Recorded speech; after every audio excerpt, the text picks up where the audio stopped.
안녕하세요. 전종철의 전격시사 진행을 맡은 전종철 기자입니다.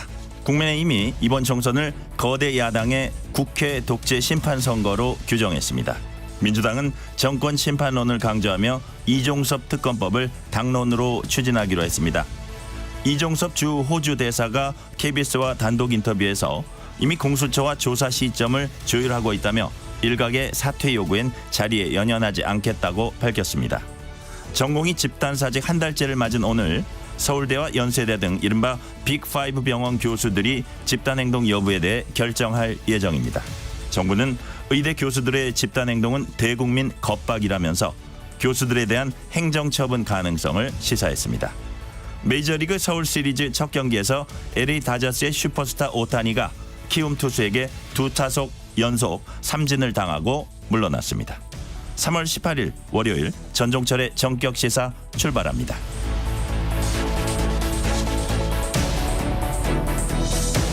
전종철의 전격시사는 유튜브로도 실시간 방송합니다. 문자 참여는 짧은 문자 50원, 긴 문자 100원이 드는 샵9730, 콩 어플은 무료입니다. KBS 1라디오 채널에는 정치, 경제, 사회문화 등 다양한 명품 콘텐츠가 있습니다. 구독과 좋아요, 댓글 많이 부탁드립니다.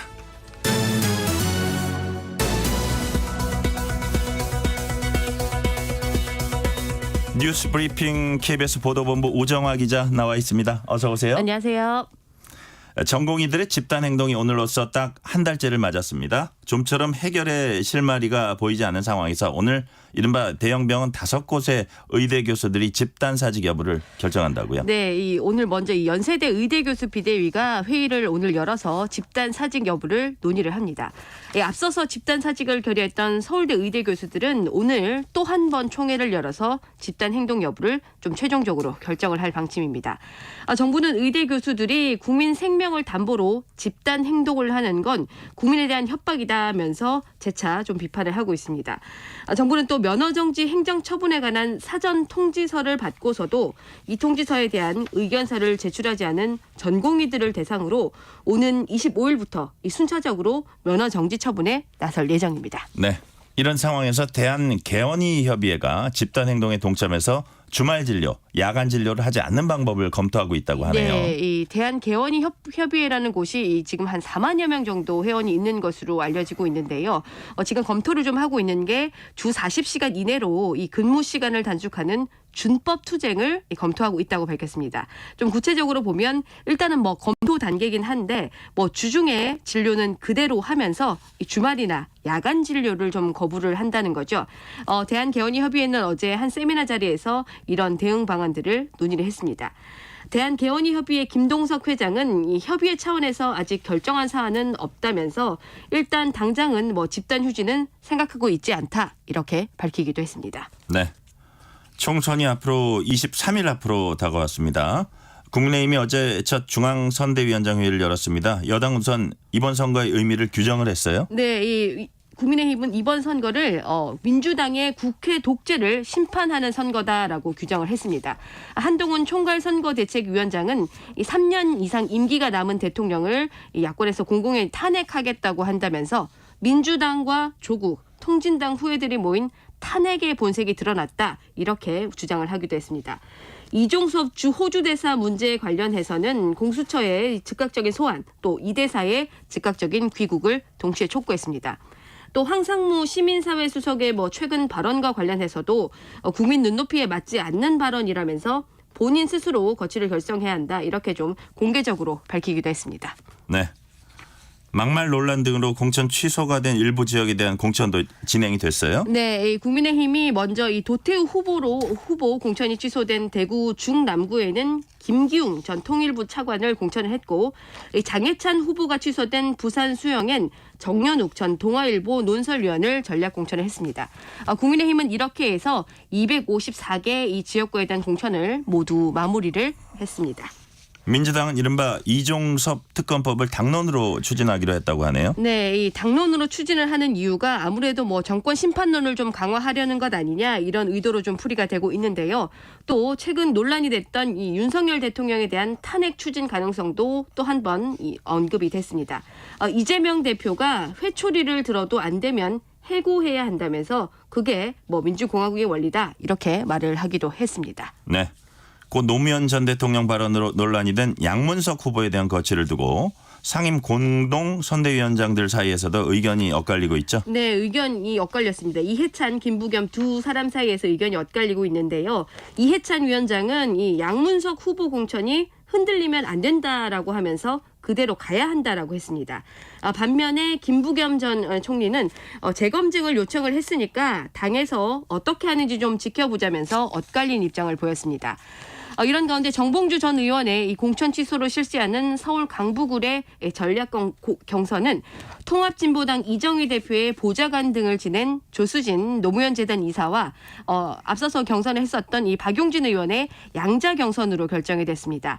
박용진 의원은 전략 경선의 규칙이 부당하다면서 시정을 좀 요구를 했는데 결국에는 받아들여지지는 않았습니다. 네. 민주당이 비례위성 정당인 더불어민주연합의 비례대표 후보 30명을 발표했습니다. 어떤 후보들이 포함됐습니까? 네, 우선 크게 보면 뭐 여성이 16명, 남성이 14명입니다. 후보 1번은 이 시각장애인인 서미화 전 국가인권위원회 비상임위원으로 배정이 됐습니다. 병역 기피 사유로 탈락을 했던 임태훈 전 군인권센터 소장은 김영훈 전 민주노총 위원장으로 교체가 됐습니다. 특히 근데 이번에 좀 눈에 띄는 게 이 진보당이 추천했던 장진숙 전 진보당 공동대표가 이번에 정혜경 전 진보당 경남도당 부위원장으로 바뀐 겁니다. 장진숙 전 대표가 빠진 건 뭐 지난 2001년과 2012년에 이 두 차례나 이 국가보안법 위반 판결을 받은 게 영향을 준 것 아니냐 이런 해석들이 지금 나오고 있습니다. 네, 앞서 말씀드린 대로 정치권에서 이종섭 주 호주 대사에 대한 소환 요구가 나오고 있는데요.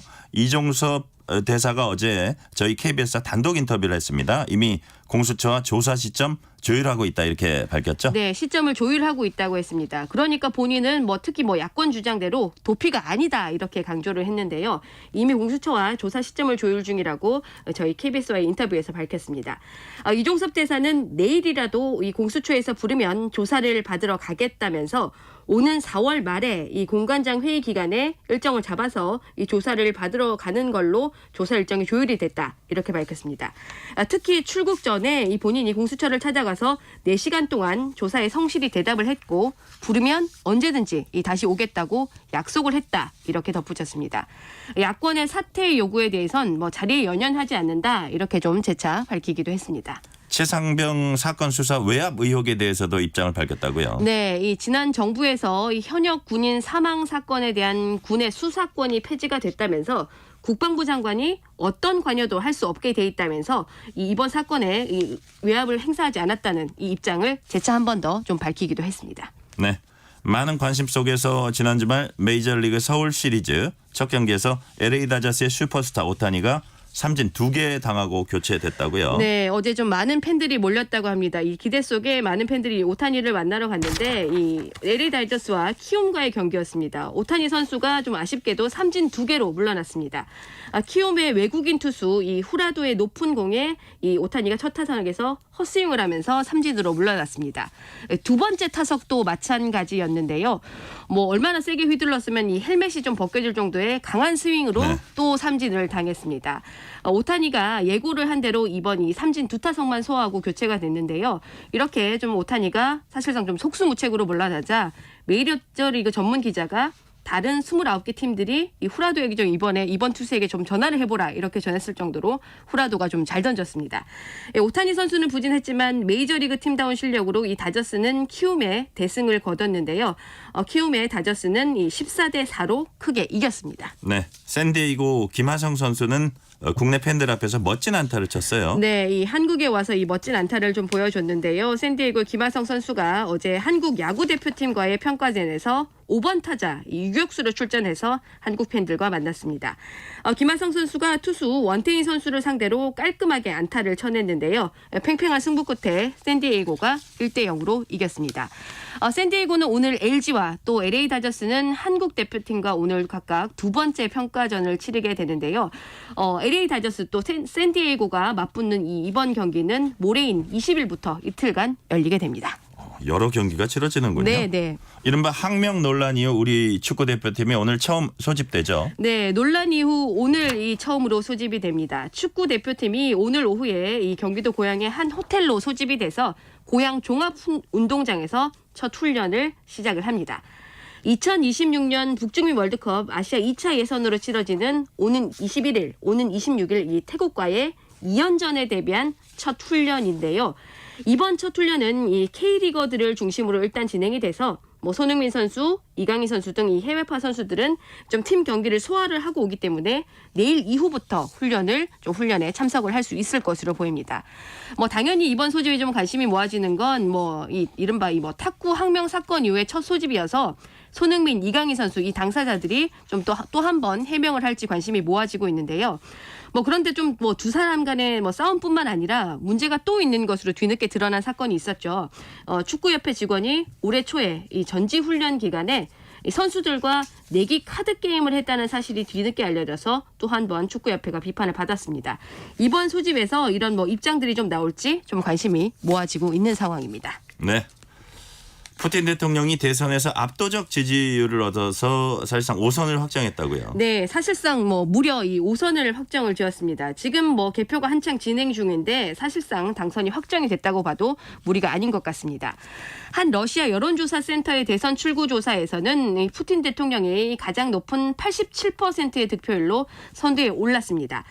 러시아 중앙선관위의 개표는 아직 진행 중이지만 말씀드린 대로 당선이 확실시되는 상황입니다. 뭐 실제 개표 결과 이 80%대의 득표율이 나오면 러시아 대선 역대 최고 득표율이 됩니다. 러시아 대통령의 임기는 6년입니다. 조금 전에 또 나온 속보를 좀 하나 먼저 전해드리면 이 푸틴 대통령이 더 강한 러시아를 만들 것이라면서 또 정적이었던 나발리의 죽음에 관해서도 입장을 밝혔는데요. 네. 푸틴 대통령은 슬픈 일이다라고 하면서 뭐 생전에 뭐 죄수 교환에 동의를 했었다 이렇게 좀 밝히기도 했습니다. 네. 오늘은 여기까지 듣겠습니다. 우정화 기자 수고했습니다. 지금 시각 7시 32분입니다. 전종철의 전격시사 출근길 날씨 정보입니다. 한 주 시작 월요일 춥습니다. 따뜻하게 옷 챙겨 입으셔야 되겠고요. 기온이 크게 떨어지면서 전국 대부분 한파주의보가 발효 중입니다. 찬 공기가 아침에 엄습했는데요. 일부 산지로는 영하 5도 내외로 추워졌고요. 내륙은 0도 내외까지 내려앉았습니다. 한파특보는 오늘 오전에 대부분 해제는 되겠습니다. 하지만 당분간 다소 춥거나 쌀쌀하겠고요. 목요일까지 비슷한 기온이 유지돼 특히 내일은 바람도 강해져서 체감온도가 더 낮아집니다. 오늘 낮 기온은 전국이 10도에서 17도 분포입니다. 서울 13도로 어제와 비슷한 평년 수준이 예상되고 세종, 대전 15, 대구 16, 광주 17도까지 올라 남부지방의 기온이 3, 4도가량은 더 높겠고요. 지금 대기가 매우 건조해서 전국 대부분 메말라 있는데요. 동쪽과 내륙 일부는 건조특보가 발효 중입니다. 불씨관리 잘 해주셔야 되겠습니다. 내일 전국에 비가 오면서 건조특보가 대부분 해제되겠고 경상권과 전남 동부는 양이 적어서 건조특보 남아있을 가능성이 있습니다. 내일 비는 모레까지 이어지는 곳 있겠고요. 대기질 대부분 좋아졌는데요. 경남권은 오늘 오전에 어제 유입된 황사 때문에 일시적으로 나쁨 상태 예상됩니다. 지금 서울 기온 1.7도입니다. 전격시사 출근길 날씨정보 최영우였습니다. 계속해서 이 시각 교통상황 KBS 교통정보센터 유하영 씨가 정리해드립니다. 네, 월요일인 만큼 일찍부터 출근길 정체가 빠르게 늘었습니다. 서울 시내에서는 강변북로 구리 방향 행주대교에서 동작대교까지 막힙니다. 1시간 10분 정도 걸리고요. 반대 일산 쪽으론 잠실대교 부근 1차로에 고장난 차가 서 있습니다. 구리시계부터 밀립니다. 올림픽대로 하남 쪽으로 행주대교에서 한강대교까지 막히고요. 55분 정도 소요됩니다. 고속도로는 서해안고속도로 목포 쪽으로 용담터널에서 화성휴게소까지 꽉 막혀 있고요. 경부고속도로 부산 방향은 죽전에서 수원까지 밀리고 동탄 분기점에서 남사까지 정체입니다. KBS 교통정보센터였습니다.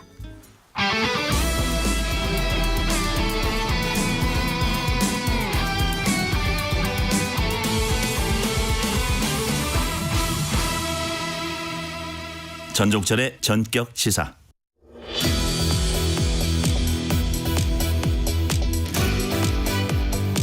이른바 한강벨트는 서울 지역구 가운데서도 부동층이 많아서 스윙보터 지역으로 불립니다. 이 한강벨트에서도 특히 뜨겁게 달아오른 격전지가 바로 서울 중구 성동갑 국민의힘 윤희숙 전 의원과 민주당 전현희 전 국민권익위원장이 맞붙는 곳입니다. 전적절의 전격 시사는 전현희 전 위원장 인터뷰를 지난주 한 대 이어서 오늘은 윤희숙 전 의원과 함께 자세한 얘기 나눠보겠습니다. 의원님 어서 오세요. 네, 안녕하세요. 전현희 전 위원장 전화 연결로 만났었는데 윤희숙 전 의원님은 이렇게 스튜디오에 직접 나오셨습니다. 네, 그래서 네. 사실 이 시간 유권자들 인사할 시간인데 이렇게 어려운 걸음 해주셨어요. 시간 요즘 막 분으로 쪼개서 그렇죠. 사용하시죠? 10분 단위로 짜게서 씁니다. 시간이 하루가 어떻게 가는지 모르실 맞습니다. 거예요. 네네. 각종 여론조사에서 윤희숙, 전현희 두 후보가 오차 범위 내 접전 벌이고 있습니다. 현장에서 느낀 민심 어떻습니까? 팽팽해요. 팽팽합니다. 근데 뭐 좋아하시는 분들은 굉장히 좋아해 주시고 또 싫어하시는 분들은 이 정권 심판 이런 그 생각을 하시는 분들도 계시고 네. 열심히 하고 있습니다. 그 지역구가 그 이전 그 민주당 후보들이 좀 잘 닦아놓은 지역구. 맞습니다. 그죠? 굉장히 탄탄해요. 네트워크가. 그래서 네. 20년 동안 거의 그 이명박 대통령 때 뉴타운 열풍 있죠? 네네. 그때 딱 빼고 20년 동안 계속 민주당이 가져갔어요. 그래서 네네. 굉장히 조직이 강하고 저희가 거의 황무지에서 시작하는 그런 느낌이에요. 그래도 의욕이 넘치십니까? 열심히 하고 있습니다. 네네. 지난 2월 초 저희 프로그램에 출연했을 때는 임종석 전 실장 출마 가능성이 네, 컸던 때였어요. 맞습니다. 그래서 그때 이제 운동권 청산론이 어떤 이런 얘기들 저희가 많이 나눴었는데, 근데 맞상대가 이제 전현희 전 위원장이 되면서 운동권 청산론보다는 다른데 이제 방점이 둬야 될 것 같다 그런 생각이 드는데 어떠세요? 근데 저는 뭐 운동권 청산론을 얘기한 적은 없고요. 네네. 우리가 이렇게 미래로 가는 그런 정치를 해야 되는 그런 상황에서 좀 걸림돌이 되는 게 정치의 본질에 벗어나는 그런 정치 세력들이 많다. 그런 네. 차원에서 이 정치의 본질이 무엇이고 민생이 무엇이고 그것을 그 풀어나갈 전문성이 누가 있느냐 아주 본질적인 싸움을 하는 거죠 지금. 네. 지금부터는 이제 전현희 전 위원장이 얘기했던 거에 대해서 조금 질문을 몇 개 드릴게요. 네네.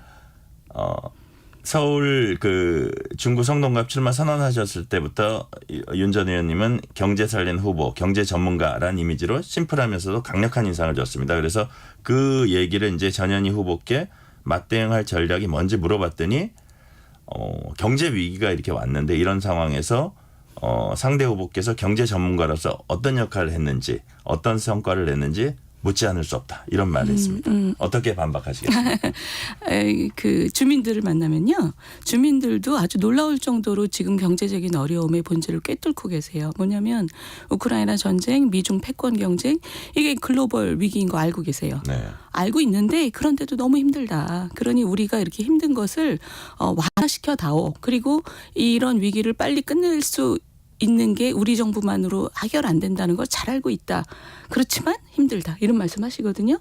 그러면 정부가 해야 될 일은 그 거시적인 운영을 정말 잘하면서도 그 주민들의 어려움을 최대한 보살피고 그리고 이것이 빨리 종식될 수 있도록 애쓰는 것 정도예요. 근데 우리 전현희 후보 같은 분은 이게 마치 이 정부의 잘못인 것처럼 자꾸 얘기를 하는 건 이게 약간 좀 그 정치적인 선동이 들어가 있지만 기본적으로 본질적으로 이 경제적인 그 어려움의 본질이 뭔지를 잘 모르고 계신다는 느낌이 좀 들어요. 그러니까 일반 국민들마저도 지금 잘 알고 계신 문제를 그래서 저분이 이런 어려움 속에서 그 주민들의 어려움을 잘 해결하실 수 있는 능력이 있는가 거기에 대해서는 조금 저는 좀 의구심이 있어요. 네. 그리고 전현희 후보는 자신은 국회의원 재선 그리고 국민권익위원장 시절에 민생 현장에서 발로 뛰고 소통했다. 반면에 윤희숙 후보께서는 책상에서 연구하던 교수님 학자이다. 그렇지만 자기는 현장에서 주민들과 소통하면서 발로 뛰는 전문가다. 즉 경제통인 윤 후보님에 맞서서 자신은 민생통이다. 이렇게 얘기를 한 겁니다. 여기에 대해서 어떤 말씀하시겠어요? 이게 민생통은 죄송합니다. 자꾸 싸움을 붙이는 것 같아서. 아니 민생은 원래 경제로 푸는 거고요. 그러니까 민생통과 경제통이 따로 있지 않습니다. 그런데 그 말씀에 굉장히 큰 어폐가 있는 건 KDI가 뭐 하는 곳인지도 잘 모르시는 것 같아요. KDI는 앉아서 공부만 하는 곳이 아니고 정부의 파트너로서 정책을 같이 설계하고 그리고 타당성을 검증하는 곳이기 때문에 수많은 사람을 만나야 되고 전국에 많은 곳을 다녀야 되는 곳입니다. 그래서 저는 굉장히 많은 사람들을 만나고 정책을 검증하고 설계했어요. 그래서 뭐 책상 물림이다 이런 비판은 뭐 맞지도 않고 KDI가 한국 경제에서 어떤 역할을 하는지도 잘 모르시는 것 같고 그리고 두 번째로 이런 부분이 있어요. 뭐 머리보다 발이 중요하다. 머리는 필요 없다. 이런 생각을 하시는 분들이 전 정말 그 위험하다고 생각하는 게 문재인 정부 때 그 소득주도 성장, 최저임금 2년에 30%, 28% 올렸죠. 그런 짓을 하는 분들이 경제의 구조를 전혀 이해하지 못하시는 분들. 그런 분들이 한국 경제에 굉장히 위험하거든요. 그러니까 머리도 중요하고 발도 중요하죠. 근데 발만 중요하다 이런 분들은 좀 위험하다고 저는 생각합니다. 네. 한 가지 더요. 전현희 후보는 윤희숙 후보께서 아버님 땅 문제로 의원직을 중간에 사퇴한 것은 책임 정치가 아니라 무책임 정치다. 의원은 법이 정한 임기를 마치는 게 책임을 다하는 것이다. 라고 했습니다. 윤 후보님께서는 책임 정치에 대해서 어떤 생각 갖고 계세요? 너무 중요한 문제죠. 그죠? 네. 우리 정치하는 사람들한테 책임은 무엇인가? 그러면 저는 나라가 가는 길 앞에서 국민들한테 가장 사리사욕하고 먼 선택을 하는 모습을 보이는 것이 책임 정치라고 생각합니다. 그런데 보통 우리 책임 정치의 반대말을 지금 우리 전 후보께서는 버티기 정치라고 지금 생각하시는 것 같은데 지금 우리 눈에 보이는 많은 버티기 정치를 하시는 분들 그게 국민들한테 좋게 보이지 않아요. 그건 굉장히 사리사욕이거든요. 특히 우리나라에서는 이 전 후보 같으신 분도 전문가라서 권익위 가신 게 아니라 민주당의 여당의 일원이기 때문에 가신 거잖아요. 우리가 얘기하는 낙하산이죠. 낙하산이 있는 거는 뭐 현실적으로 어쩔 수 없지만 그런 낙하산 인사들은 정권이 바뀌면 다음 정권이 자기 정권을 위해서 일하는 것을 돕기 위해서 저는 자리를 비켜주는 게 원칙적이라고 생각합니다. 아직은. 왜냐하면 낙하산 인사들이 아직 많기 때문에. 근데 그런 상황에서 일종의 어떻게 얘기하면 알박이죠. 그것은 국가가 가는 길에 있어서 도움이 되질 않아요. 다음 정권에 대해서 목리를 부리는 거거든요. 그래서 그 버티기 정치 이게 이분뿐만이 아니라 지금 뭐 방탄 뭐 사법 리스크를 진 사람들이 다 그 자기 목숨 하나 부지하기 위해서 출마하고 이런 거랑 다 연결이 되는 문제라고 생각해요. 그래서 국민들 보실 때는 이런 버티기 정치가 정말 그 신물이 날 정도거든요. 그래서 이런 얘기를 하시는 것은 별로 적절하지 않다고 생각하고 무엇보다도 우리 전현희 후보께서는 권익위로 일하실 때 제가 그 기록을 보니까 95% 정도를 지각을 했어요. 그러니까 외부 일정이 없는 날만 따져도 제 시간에 출근한 적이 한 9일? 그러니까 95% 이상이 지각이에요. 그럼 자기 자리에서 사력을 다해서 일했다고 보기 어렵습니다. 대한민국의 직장인 누가 그렇게 일하면서 잘리지 않겠어요. 그리고 나가야 할 시점에서는 알박이. 그래서 저는 이 책임 정치라는 것은 저는 이렇게 생각합니다. 자기가 그 자리를 지키고 있을 때는 사력을 다해서 일을 하고 물러갈 때 정확하게 물러가고 특히 정치인은 자기 말에 무게가 떨어질 정도의 의혹이 있다거나 이럴 때는 자중하고 자숙하고 국민들에게 그 의혹이 벗어진 다음에 다시 나서는 것. 이게 책임 정치라고 생각해요. 네. 그렇다면 이번 총선의 시대 정신은 무엇이라고 보십니까? 국민들이 이제 이런 정치 그만 보고 싶다 이런 분들 너무 많잖아요. 저는 이번 그 총선의 시대 정치는 그런 앞으로의 정치를 보여줄 수 있는 세력을 만들어주시는 것이 시대 정신이라고 생각합니다. 저 사람들은 기존의 정치인들하고 굉장히 다른 초식을 보이는데 근데 저게 맞는 것 같은데 이런 느낌을 보이는 사람들 그런 사람들로 새로운 정치 세력이 꾸려진다면 우리나라가 지금 굉장히 많은 위협을 받고 있는 미래가 지금 쇠락하고 있다는 느낌을 많이 받는 상황이잖아요. 나라를 다시 끌어올리기 위해서 그런 정치 세력을 꾸려주시는 것이 시대 정신인 것 같아요. 네. 설화 논란으로 막바지 공천 작업이 시끄러웠습니다. 일단 국민의힘에선 도태우 변호사, 장해찬 후보 이렇게 공천 취소됐습니다. 이 같은 공관위 움직임 어떻게 보세요? 저는 이 총선 만큼 민심에 민감하게 반응해야 되는 때는 없다고 생각합니다. 또 그것이 평상시의 원칙의 상향 조정으로 이제 이어진다면 그게 그 정치의 수준을 높이는 일이라고 생각해요. 그래서 양쪽 공관위가 그 막말에 대해서 저 민심에 민감하게 반응하는 것은 당장 총선의 그 승패하고도 관련이 되지만 장기적으로 저는 맞는 방향이라고 생각을 합니다. 그런데 지금 그것이 한 가지 이제 우려가 된다면 그것이 일관성이 있어야 되는 거죠. 그러니까 뭐 당대표하고 친해서 봐준다거나 이런 일이 나타나면 그것은 또 정치에 대한 환멸을 느끼게 하겠죠. 네. 어제 첫 선대위원장 회의가 있었거든요. 거기서 한동훈 위원장이 이런저런 강조를 하면서 호주 대사 귀국 관련해서 뭐 조사를 받아라 이런 부분 플러스 청와대 수석 거취에 대해서도 뭐 결단을 하란 취지로 이제 얘기를 했습니다. 이런 부분은 어떻게 보세요? 그게 현장에서 지지자들을 만날 때도 지지자들께서도 그런 의혹을 그 말씀하시면서 네. 불안해하셔요. 이거 호주 대사 어떻게 된 거야? 이렇게 불안해하시거든요. 제가 그런 걸 보고 굉장히 안타까웠는데 한동훈 위원장께서 지금 그 문제를 그 정식으로 제기를 하신 거죠. 그거는 저는 현장에서 뛰는 선수 입장에서는 대단히 감사한 일입니다. 그러니까 민심을 몰라라 하면 지게 돼 있거든요. 선거에서 중요한 건 민심을 나 몰라라 하고 고개를 쳐들고 그래도 너네는 나를 사랑할 수밖에 없어 이러면 저는 필패라고 생각해요. 그런데 한동훈 위원장께서 지금 이 위중함을 아시고 그 문제를 제기해 주신 거를 보면 저는 우리 지지자들도 고맙다 시원하다 이렇게 느낄 것 같고 중도에 계신 분들은 그래도 민심에 반응하려고 하는구나 이렇게 생각하실 것 같아서 전 큰 다행이라고 생각합니다. 고개를 들면 망하는 게 두 가지 있습니다. 골프와 선거. 맞습니다. 딩동댕. 다음 질문으로 넘어가겠습니다. 민주당에서도 양문석 후보의 과거 노무현 전 대통령 비하 발언이 논란이 됐습니다. 그런데 이재명 대표는 정치인이 정치인 비판하는 게 뭐가 문제냐며 양 후보 이제 감싸는 듯한 모습을 보였고요. 여기에 대해서 비명계 반발을 했습니다. 막말 논란으로 공천 취소된 정봉주 의원과 양문석 후보 뭐가 다른 겁니까? 저는 정치인이 정치인을 비판하는 게 뭐가 문제냐고 말씀하신 이재명 대표의 말씀도 일리가 있다고 생각해요. 네. 정치에서는 사실은 비방이나 이런 기준도 상당히 높습니다. 왜냐하면 정치인은 서로 비방하는 그게 일상이기 때문에.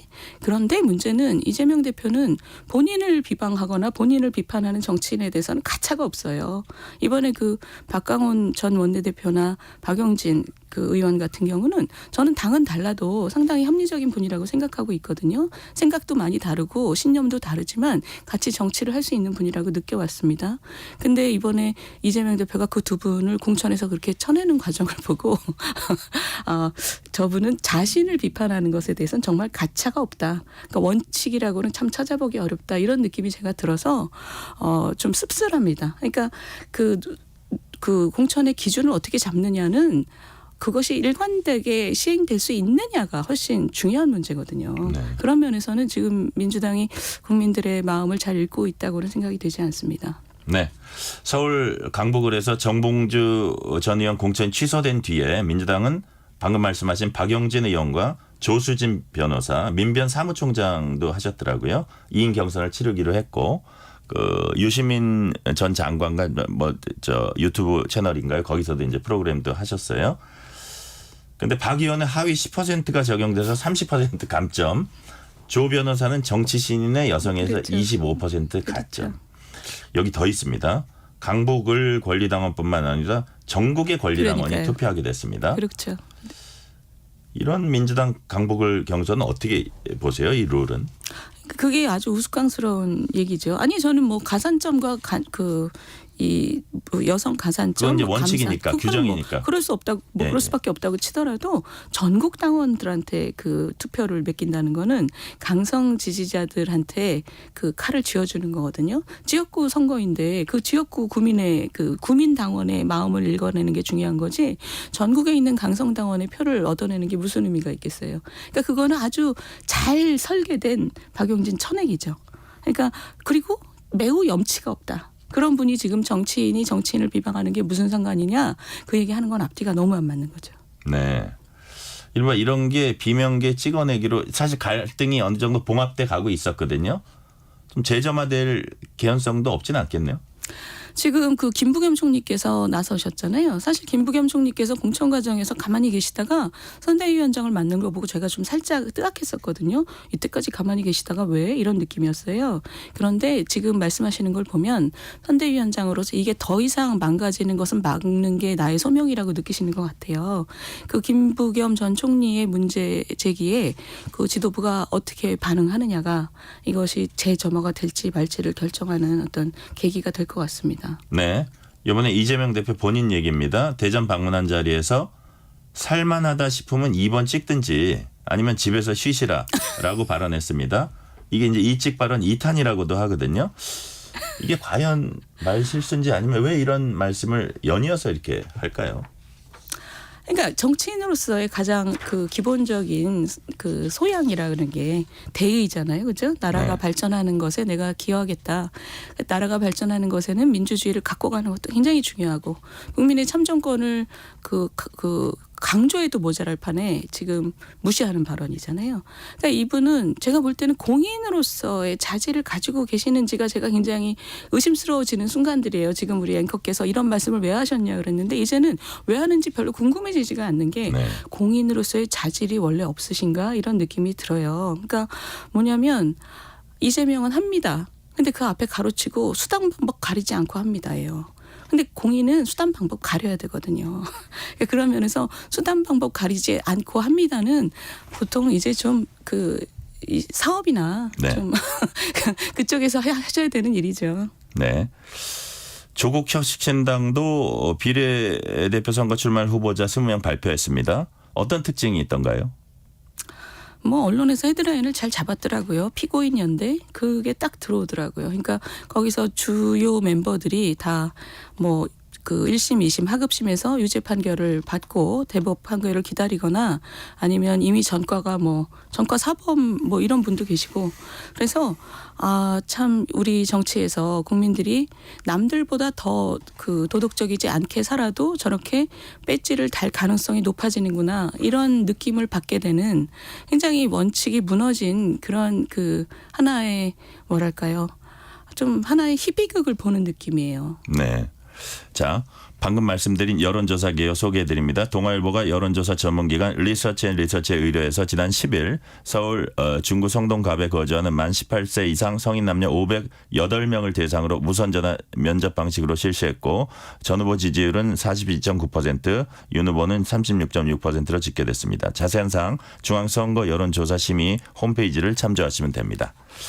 최근에 이제 그 어떤 여론조사 그래프라 그럴까요? 이 서울 지역이 좀 안 좋아졌다는 이런 이 징후들이 좀 있는데 그런 것을 남은 선거 기간에 만약에 여당이 좀 이렇게 반전을 하기 위해서 어떤 게 필요하다고 보세요? 저는 오늘 한동훈 그 비대위원장의 그 말씀도 좀 도움이 될 것 같고요.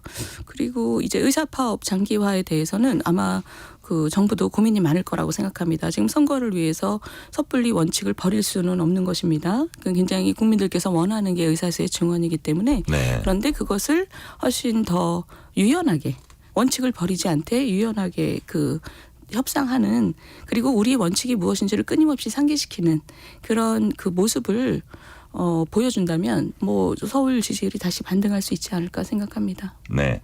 지금 이제 시간이 1분 조금 더 넘게 남았는데요. 마지막으로 그 앞으로 국민의힘 어떻게 해야 되는지 특히 윤희숙 의원님의 이번 총선 전략 어떻게 한번 정리해서 좀 말씀을 해주세요. 저는 대부분의 시간을 주민들께 인사하는 시간, 들어가는 시간 플러스 주민들의 삶을 실제로 개선할 수 있는 공약을 만드는 시간에 어마어마한 노력을 하고 있습니다. 그 어마어마한 노력이 우리 선거에서는 그동안 별로 중요하지 않다고 생각됐었던 거지만 저는 정치의 본질을 회복하는 어떤 미래 정치인의 그룹의 일원으로서 제가 그런 모습을 만들어내고 싶어요. 그래서 그 주민들의 속으로 파고드는 어떤 그 옛날식 선거 그리고 공약을 정말 공들여서 만드는 그 젊은 선거 이 두 가지를 지금 열심히 하고 있습니다. 지금 말씀하신 공약은 그러니까 당의 공약이기도 하지만 지금 지역구의 공약이죠. 그런 것이 특화된 공약을 잘 다듬고 계세요. 성동 갑 지역은 경제적인 잠재력이 어마어마한데 지난 한 15년 동안 그게 억눌려져 왔던 곳이에요. 그 주민들에게 우리 이렇게 노후된 느낌이 드는 도시지만 어마어마하게 변화할 수 있다라는 희망을 보여드리는 게 제 이제 공약이죠. 네. 잘 들었습니다. 오늘은 여기까지 듣겠습니다. 이윤희숙 전 국민의힘 의원이었습니다. 감사합니다. 감사합니다. 전종철의 전격시사 1부 순서 여기서 마무리하고 2부가 이어집니다.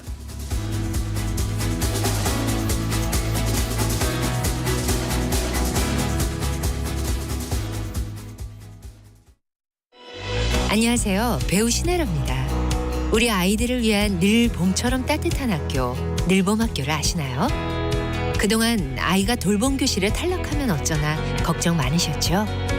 올해 초등학교 1학년부터 희망하는 학생 모두 매일 2시간 맞춤형 프로그램을 무료로 이용할 수 있다고 하네요. 늘봄학교는 학교 수업이 끝난 오후 시간에도 함께 운동하고 예술을 즐길 수 있도록 다채로운 프로그램을 운영합니다. 누구나 누리고 모두가 만족하는 늘봄학교에서 아이들의 꿈을 키워주세요. 늘봄학교 캠페인은 교육부와 함께합니다. 안녕하세요. 보건복지부 장관 조경입니다. 수술실, 중환자실, 응급실에서 땀 흘리는 전공의들은 우리 의료의 미래의 주인공입니다. 그러나 밤샘이 일상화된 열악한 근무 환경 속에서 수련과 진료 모두에 집중하기는 어렵습니다. 이제는 바뀌어야 합니다. 그 시작으로 정부는 올해부터 36시간 연속 근무 축소 시범 사업을 추진합니다. 수련의 질을 높이고 전문의도 늘려 전공의 과도한 업무 부담도 줄여가겠습니다. 실력 있는 의사가 자부심을 갖고 일할 수 있도록 최선을 다하겠습니다. 감사합니다.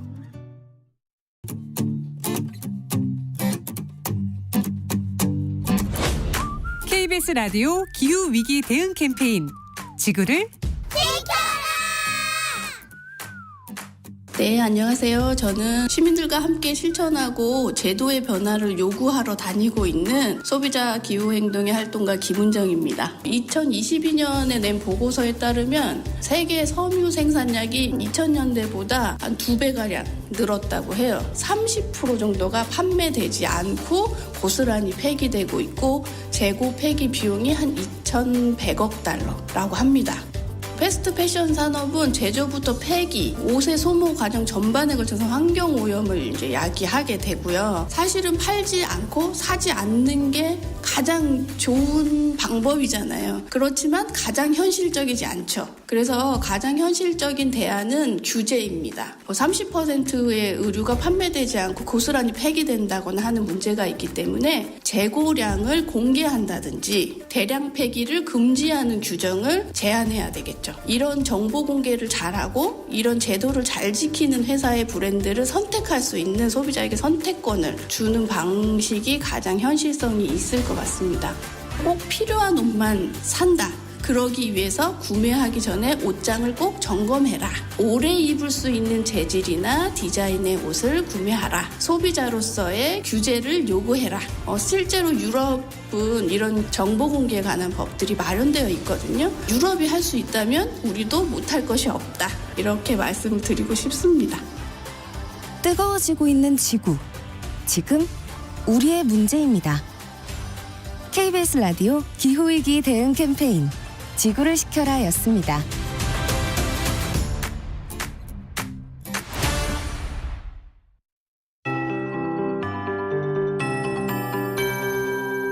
KBS 58분 날씨. 현재 전국 대부분 한파주의보가 발효 중인 월요일 아침 시간입니다. 찬 공기가 유입돼 오늘 아침 기온 어제보다 5도에서 10도가량 떨어져 있고요. 내륙은 0도 내외, 경기 동부나 강원 내륙 산지, 영하 5도 내외로 추워졌습니다. 서울은 1도대에서 현재 2.1도로 기온이 올랐습니다. 한파특보는 오늘 오전에 대부분 해제는 되겠지만 기온이 당분간은 평년과 비슷하거나 조금 낮겠고요. 특히 내륙은 영하의 아침 기온을 당분간 유지하면서 목요일까지는 대부분 다소 춥거나 쌀쌀하겠습니다. 내일은 전국적으로 바람도 강해지겠습니다. 오늘 낮 최고 기온 서울 13도, 어제와 비슷하겠고 평년과 비슷합니다. 세종, 대전 15, 대구 16, 광주 17도 등으로 일교차가 크게 벌어지겠고요. 대부분 건조한 가운데 동쪽과 내륙 일부는 건조특보까지 내려져 있습니다. 불씨 관리 잘 해주셔야 되겠습니다. 내일 전국에 비가 내리면서 건조특보가 대부분 해제는 되겠습니다. 경상권과 경남 동부는 비가 많이 내리진 않아서 건조특보가 유지될 수 있고요. 내일 비가 모레까지 이어지는 곳도 있겠습니다. 대기질은 대부분 오늘 괜찮아졌습니다. 경남권은 오늘 오전에 어제 유입된 황사 때문에 일시적으로 나쁨 상태 예상되고요. 지금 서울 기온 2.1도입니다. 최영우였습니다.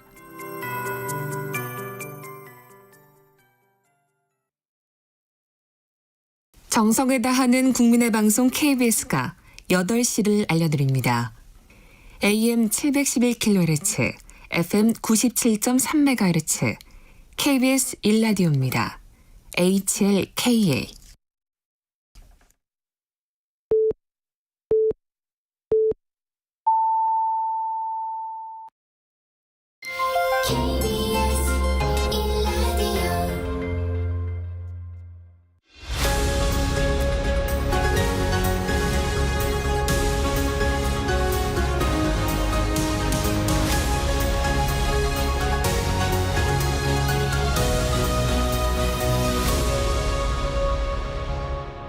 전종철의 전격 시사.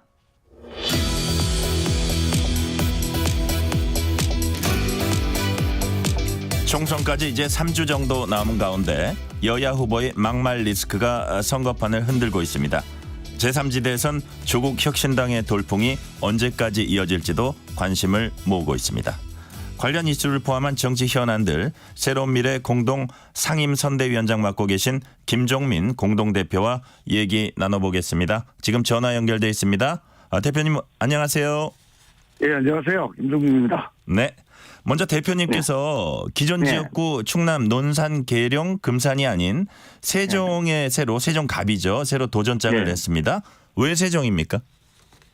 지금 저희가 새로운 당을 만들었잖아요. 네네. 그 새로운 당을 만들어서 국민들한테 저희 새로운 미래가 대한민국의 미래, 희망을 좀 얘기하고 싶은데 이 당 대표로서 이 얘기를 가장 잘 전달할 수 있는 데가 어딜까 고민을 하면서 우리 대한민국의 중심이 이제 충청인데 그 충청 중에서도 가장 대표적인 세종에서 이 메시지를 좀 내면 좋겠다 이런 생각이 들어서 세종 출마를 결심하게 됐습니다. 네. 세종갑 최대 현안이 뭐라고 보시는지요? 그러니까 옷 색깔도 지역도 바꿔 출마한 대표님에 대해서 유권자들 반응 어떤지 또 최대 현안은 뭔지 같이 묶어서 말씀해 주세요.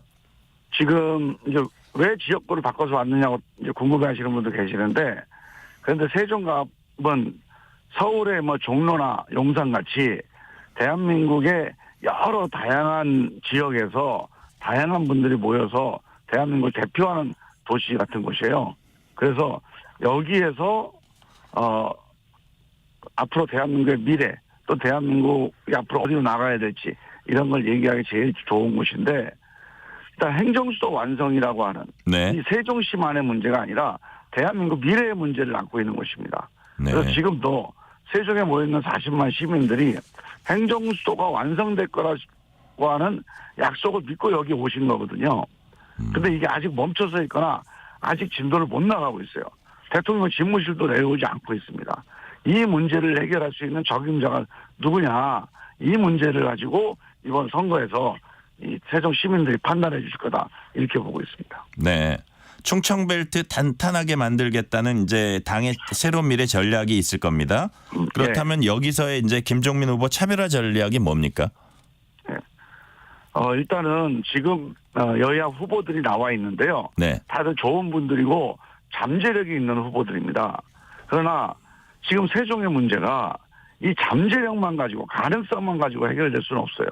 문제를 해결해야 됩니다. 지난 10년 동안 해결하지 못했던 문제. 그런데 이 문제가 단순히 예산 끌어오고 다리 하나 놓고 이렇게 해서 해결된 문제가 아니거든요. 대한민국 국민들을 상대로 해서 행정수도는 세종으로 해야 됩니다. 이 얘기를 설득을 해야 됩니다. 그래서 이 대한민국 국민들을 또 300명 국회를 상대로 해서 이 문제를 설득할 수 있는 대통령 집무실을 이전하고 국회의사당을 이전하고 100만 세종을 만들어야 된다. 이게 대한민국 자치 분권 발전에 미래에 필요하다. 이 설득을 할 수 있는 그런 대표가 이 세종에는 꼭 필요합니다. 이 말씀을 꼭 드리고 싶습니다. 똑같은 문제라도 치열한 설득이 필요하다는 걸로 제가 이해를 하겠고요. 예. 그다음에 이제 행정수도 완성 얘기하시면서 노무현의 못다 이룬 꿈 행정수도 완성은 반드시 이뤄내겠다 하면서 고 노무현 전 대통령 말씀을 하셨어요. 특별히 의미가 있습니까?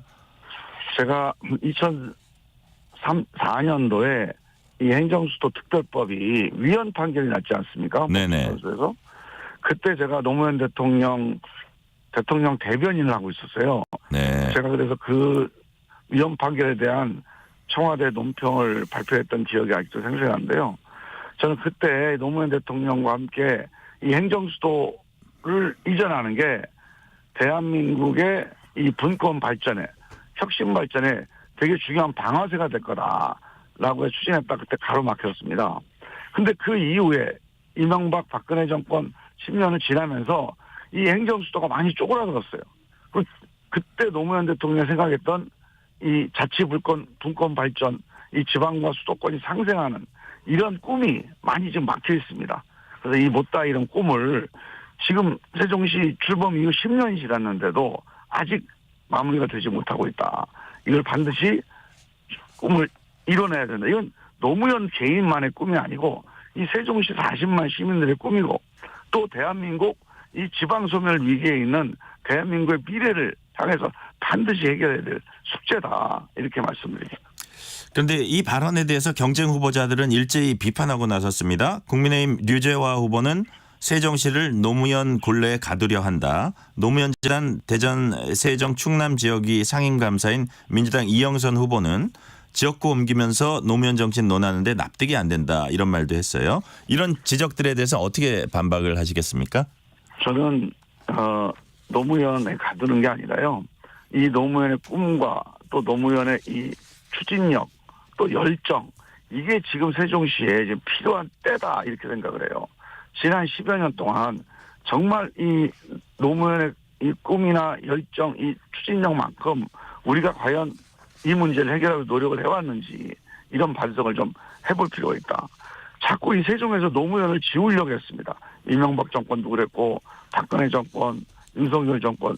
그런데 이 노무현을 지우는 게 세종의 미래를 위한 길이 아닙니다. 세종시는 3, 40만의 지방 중소도시가 아니에요. 대한민국을 대표하는 도시로 가기 위해서 탄생한 도시입니다. 이 노무현이 시작했던 이 길을 끝까지 완성을 해야 된다. 그러기 위해선 그 노무현이 보여줬던 그 열정, 그 추진력 10분의 1도 지금 못하고 있지 않습니까?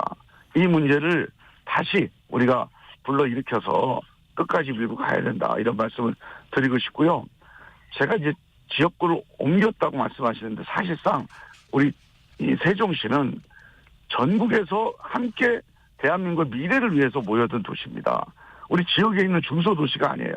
이 대한민국 미래를 위해서 가장 상징적인 그 미래를 위해서 꼭 필요한 그런 과제가 있는 도시. 이 도시에 와서 이 대한민국 미래를 같이 함께 만들어 가자 이렇게 제안을 드립니다. 지역구를 옮기면서까지 미래를 만들어가자 이런 말로 제가 이해를 하겠고요. 노무현 대통령 관련해서 과거 노무현 대통령 비하 발언이 이제 민주당에서 양문석 후보죠. 논란이 되고 있습니다. 양 후보는 사과했는데 이재명 대표는 양 후보 이제 감싸는 듯한 발언을 했는데 정치인 비판은 표현의 자유다. 노 대통령께서도 대통령 욕하는 게 국민 권리 아니냐고 하지 않았냐. 뭐 이런 말을 했습니다. 이런 발언에 대해서 어떻게 보세요? 저는 이 문제의 핵심이요.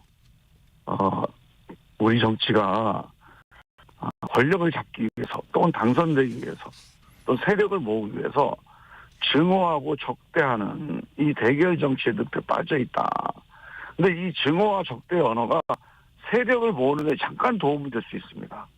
그러나 그렇게 세력 모으고 당선되고 집권하면 그러면 정말 제대로 일할 수 있느냐? 못해요. 증오하고 적대해서 어떤 결과를 얻어낸다고 하더라도 그 다음에는 그 반대편에 있는 사람이 또 발목을 잡게 되고 또 하는 일을 가로막게 되고 하면서 할 일을 제대로 못하게 됩니다. 지난 수십 년 동안 한국 정치가 이 늪에 빠져 있어요. 이 진영 대결, 이 대결 정치 여기에서 미래가 없다. 답이 없다. 이걸 깨달아야 됩니다. 그래서 저는 지금이라도 이제 새로운 정치하겠다고 새로운 후보들과 국회의원을 뽑는 선거 아닙니까? 이 증오하고 적대, 이 대결 정치에 그 경력이 있는 사람들, 그 막말의 주역과 당사자들은 공천을 하지 말았으면 좋겠다. 그건 여야를 떠나서 마찬가지입니다. 네. 자, 이 문제를 이제 친노 인사들로 분류되는 분들이 계속 문제 제기하고 있어요. 그 결단을 네. 하라고, 지도부가 결단하라고. 이 문제가 확산될 걸로 보세요? 앞으로는 당분간은? 저는 이제 민주당이든 국민의힘이든 이 선거에서 정말로 한 표 한 표를 소중하게 생각을 해야 돼요. 지금 우리가 좀 표가 많이 나온다. 뭐 윤석열 심판론이 거세니까 우리가 이긴다. 그래갖고 이런 비판들에 대해서 얘기 안 듣는 거 아닙니까? 이거 오만한 거죠. 오만하면 선거에서 심판받게 돼 있어요. 그리고 선거에서 이긴들 오만하면 결국 그 권력은 결국 국민들한테 또 뭔가 심판의 그 도마 위에 올라갑니다. 저는 이런 비판들에 대해서 좀 겸허한 자세로 우리 민주당 지도부가 받아들이고 결단해야 된다. 그렇게 생각합니다. 막말 논란에 휩싸였던 정봉주 전 의원 공천 취소로 그 자리에 누가 갔냐 이제 시선 쏠렸는데 뭐 박용진 의원에게 공천 승계는 이제 불발되면서 박용진 그다음에 조수진 변호사 2인 전략 경선 치르게 됐습니다. 룰을 갖고도 좀 얘기가 있습니다. 이 전략 경선 룰 어떻게 보세요?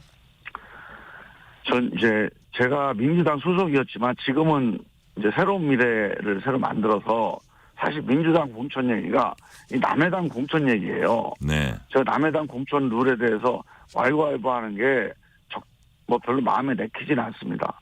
근데 정말 마음이 아파요. 정말 안에서 가슴 속에서 눈물이 납니다. 아니 내가 20여 년 동안 함께했던 민주당이 저런 식의 진짜 편법과 불공정이 난무하는 정당이었나. 저는 정말 마음이 아파요. 이거는 정상적인 민주적인 경선이라고 볼 수 없죠. 정말로 누군가를 찍어내기 위한 경선 룰이고 또 경선인데 제가 알던 민주당 의원들이 지금 이거 지도부가 이 지도부를 구성하고 있거나 아니면 이런 룰을 하고 있는 또 선거관리위원회 또는 공천관리위원회에 있는 분들 제가 다 알던 분들이에요. 그분들이 저런 거에 말 한마디 못하고 저렇게 그냥 끌려가나 너무 가슴이 아픕니다. 네. 국민의힘 얘기 좀 해볼게요. 국민의힘은 도태우, 장해찬 후보가 이제 역시 막말 논란으로 공천 취소됐습니다. 이런 과정은 어떻게 보셨어요? 남해당 얘기 계속 여쭤봐서 죄송합니다. 몇 개가 더 남아있네요. 국민의힘도 마찬가지고요. 저는 국민의힘이나 민주당이나 막말이 됐던 아니면 뭐 무슨 자기 편 챙기기가 됐던 이거 국민들이 제일 싫어하는 거거든요. 저는 그럼에도 불구하고 그래도 우리는 한 30% 우리를 지지하는 사람이 있어. 40% 우리를 지지하는 사람이 있어. 콘크리트 지지층이야. 진짜 오만한 거죠. 저는 이번에 국민들이 이런 이 거대 정당들의 기득권 정당의 오만에 대해서 반드시 좀 회초리를 들어주셔야 된다. 그렇게 꼭 부탁드리고 싶습니다. 민주당 선거대책위원회가 이례적으로 첫 판세 분석을 좀 일찍 내놨습니다. 지역구에서 130에서 140석 비례대표 13석 정도 플러스 알파 확보할 수 있다 이렇게 좀 긍정적인 전망을 내놨거든요.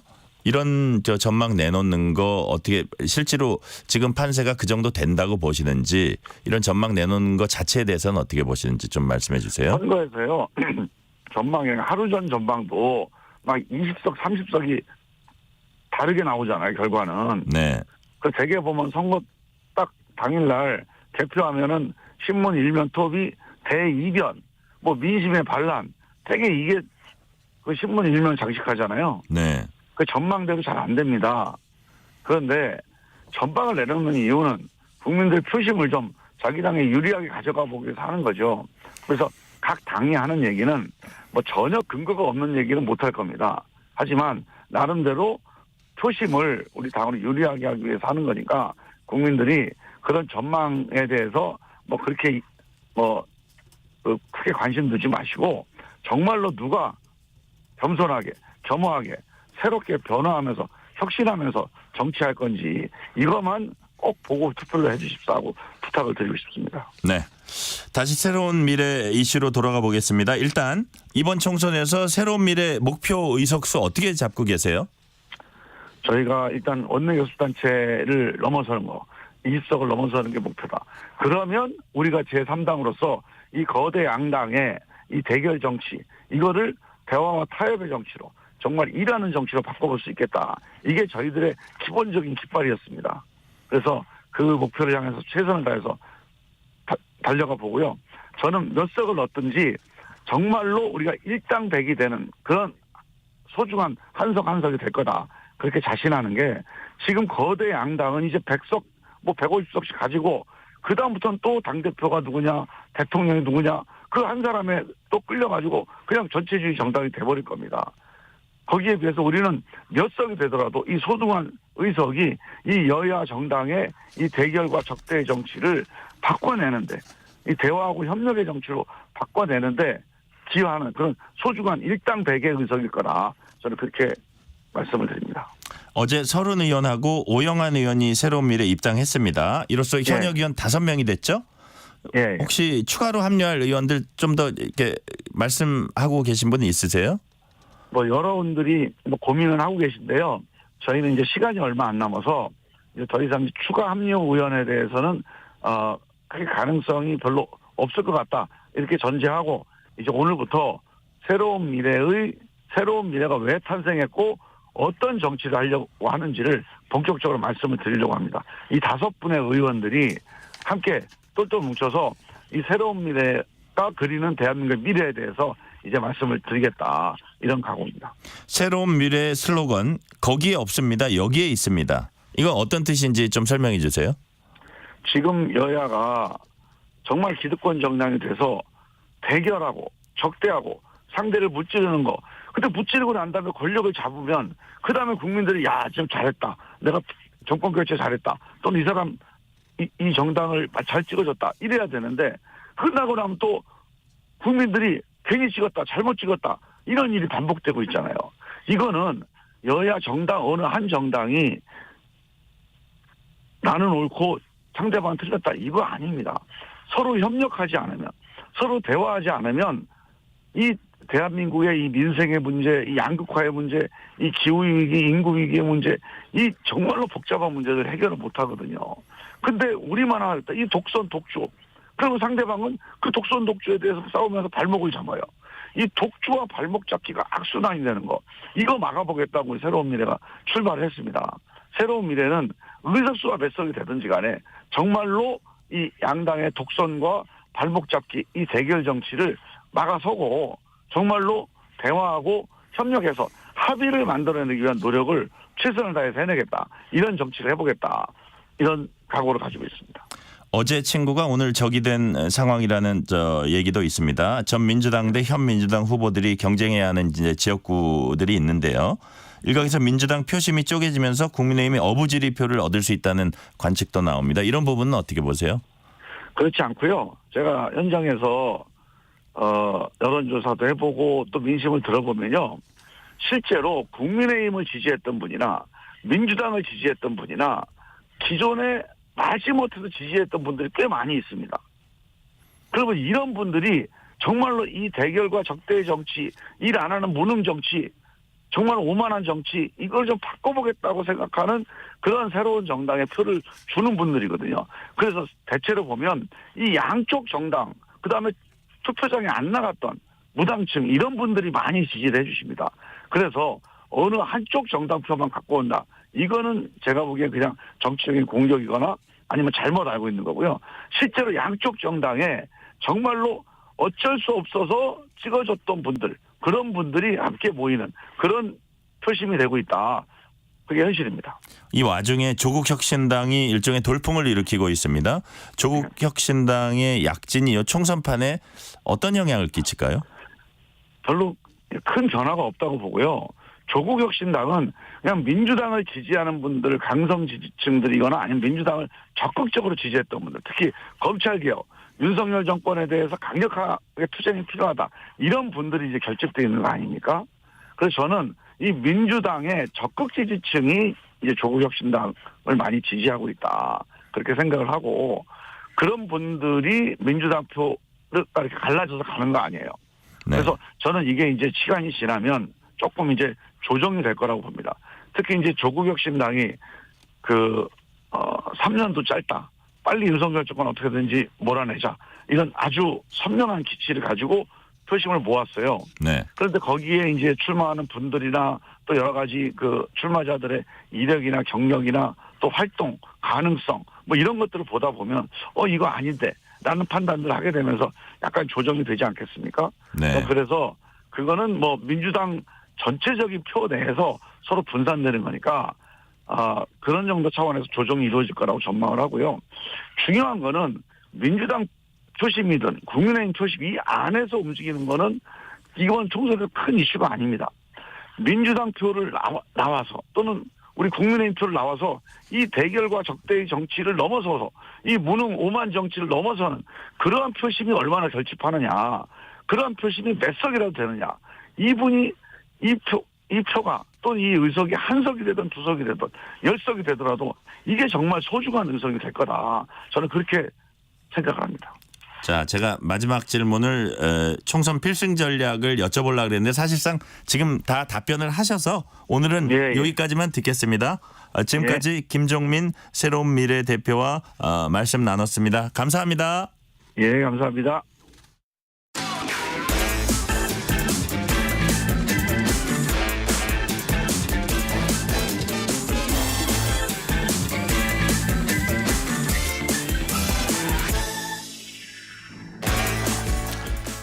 합참이 북한이 동해상으로 탄도미사일을 발사했다 이렇게 지금 전했다는 속보 들어와 있다는 말씀드립니다. 오늘 러시아 대선 결과에 대해서 경향신문 박순봉 기자와 얘기 나눠봅니다. 박 기자 어서 오세요. 네, 안녕하세요. 러시아 대선 결과 이미 정해져 있다 이런 평가가 그동안 많았었고 네. 사실 푸틴 현 대통령의 득표율이 얼마가 되느냐 이게 관건이었습니다. 지금 정확한 득표 결과 나왔습니까? 정확히는 안 나왔는데 지금 방금 전에 들어오기 전에 확인해 보니까 60% 개표 상황에서 87.26%의 득표율이 나왔습니다. 와, 87%요? 네, 엄청난 숫자고 사실 새벽에 이제 오늘 새벽 3시에 투표가 마감이 됐었거든요. 그 이후에 출구조사 결과가 나왔을 때 그때도 87%였어요. 그러니까 대략 지금 비슷한 숫자가 나오고 있다라고 보면 될 것 같고요. 후보가 의외로 4명이었거든요. 총. 그 나머지 2, 3, 4위의 그 득표율은 당연히 적겠죠. 2위는 4.6%, 3위는 4.2%, 4위는 1.2%로 출구조사 결과 조사가 됐습니다. 정확한 득표율은 좀 기다려야 되는데 이번에 러시아 대선 좀 찾아보니까 흥미로운 점이 3일 동안 대선을 치르더라고요. 그러니까 투표하는 기간이 3일 동안인 거예요. 이게 왜 그러냐면 땅이 넓기 때문에 기본적으로 그런데 땅이 넓어서 시간대가 11개로 나눠진다 그래요. 그러니까 한 국가 내에서 서로 다른 시간대가 11개가 있는 거고 그래서 이제 극동 지역부터 순차적으로 투표 마감해가지고 서쪽 지역에서 마무리하는 방식인데 특히 이번에는 우크라이나 공격해가지고 편입된 일부 지역들도 있거든요. 근데 여기도 대선 투표를 했다라고 합니다. 그래서 이제 지난 15일부터 3일간 거쳐가지고 어제 오후 8시에 마무리. 즉 우리 시간으로는 오늘 새벽 3시에 투표가 종료가 됐습니다. 네, 말씀하신 대로 푸틴 대통령 승리 거의 확실해 보이는데요. 이렇게 되면 대통령을 5선을 하게 되는 건가요? 네, 뭐 마치 국회의원 선수를 세는 것처럼 그렇게 느껴지던데 처음 푸틴 대통령이 된 게 2000년이었어요. 그때 초선이었고 2004년에 재선이 됩니다. 그리고 원래는 이때까지는 이렇게 다선을 할 수 없는 구조였는데 개헌을 하게 됩니다. 근데 그 사이에는 결국 개헌이 안 됐으니까 2008년에는 드미트리 메드베데프가 대통령이 됐어요. 그러니까 잠시 물려줬었는데 이때도 국무총리를 했기 때문에 물러났다라고 보긴 좀 어렵고요. 2012년에 푸틴 대통령 다시 출마해서 3선되고요. 그다음에 개헌을 할 때 이제 6년으로 또 바꾸거든요. 대통령 임기를요. 그래서 2018년에 또 당선이 돼서 4선 대통령이 됐고 그래서 2024년 임기가 마무리였는데 이번에 또 당선이 돼가지고 5선이 된 겁니다. 그러니까 아까 물러나 있을 때도 국무총리를 맡았다라고 말씀드렸잖아요. 그래서 사실상 푸틴의 집권기로 보고 있고 즉 이렇게 되면은 2000년부터 쭉 계속해서 집권을 했다라고 보면 되고요. 이렇게 당선이 되면은 요번에 당선이 되는 게 확실하니까 2030년까지 가는 거잖아요. 30년 집권을 완성을 했습니다. 뭐 이것만으로도 이미 현대 러시아의 역대 최장 기록을 썼는데요. 이제 앞서서 가장 길었던 게 스탈린이었거든요. 스탈린이 옛 소련 공산당 서기였는데 집권 기간이 29년이었습니다. 근데 이걸 이미 뛰어넘게 된 거고요. 게다가 이제 개헌을 하면서 6선도 가능한데 지금 5선이 된 거고요. 6선도 가능한데 만약에 6선을 하게 된다라고 하면은 2036년까지 집권을 할 수 있게 되거든요. 그럼 이 얘기는 이제 36년까지 이론적으로는 대통령을 할 수 있게 된다라는 얘기인데 종신 집권 체제라고도 볼 수가 있고 이렇게 되면은 현대 러시아의 기록을 넘어가지고 러시아의 최장수 통치자 기록이 됩니다. 그러니까 기존에 가장 길었던 게 1700년대에 있었는데 예카테리나 2세라고 여황제였어요. 그렇죠. 예, 1762년부터 1796년까지 재위했었는데 그 기간이 34년이었는데 그 기록마저 갈아치우게 되는 즉 현대 국가 체제임에도 불구하고 황제 시대를 뛰어넘는 장수 통치 기록을 세울 수도 있다. 이렇게 좀 예측이 되는 상황입니다. 제가 우리나라 정상과 이제 뭐 푸틴 대통령이 정상회담 한다고 이렇게 사진 찍은 거 보니까 진짜 김대중 대통령과 함께 찍었을 때는 젊더라고요. 그렇죠. 그때가 한 2000년이나 2001년 뭐 이 정도였던 것 같은데 보니까 김대중, 노무현, 이명박, 박근혜, 문재인, 윤석열 이렇게 우리는 6명을 거치면서 그중에 2분이 돌아가셨는데 참 오랜 세월 집권을 하고 있고 또 하게 됐습니다. 네. 출구조사와 비슷한 득표율이 실제 80% 후반대 나온다고 하면 러시아 대선 사상 역대 최고치라고 할 수 있습니까? 맞습니다. 원래도 사실 50%가 넘어가면 굉장히 높은 건데 뭐 그걸 훌쩍 뛰어넘는 80%, 87%대가 나오고 있는 상황이고 1991년 러시아 대선부터 봐도 가장 높아요. 그때 옐친 대통령이 됐었는데 57%였고요.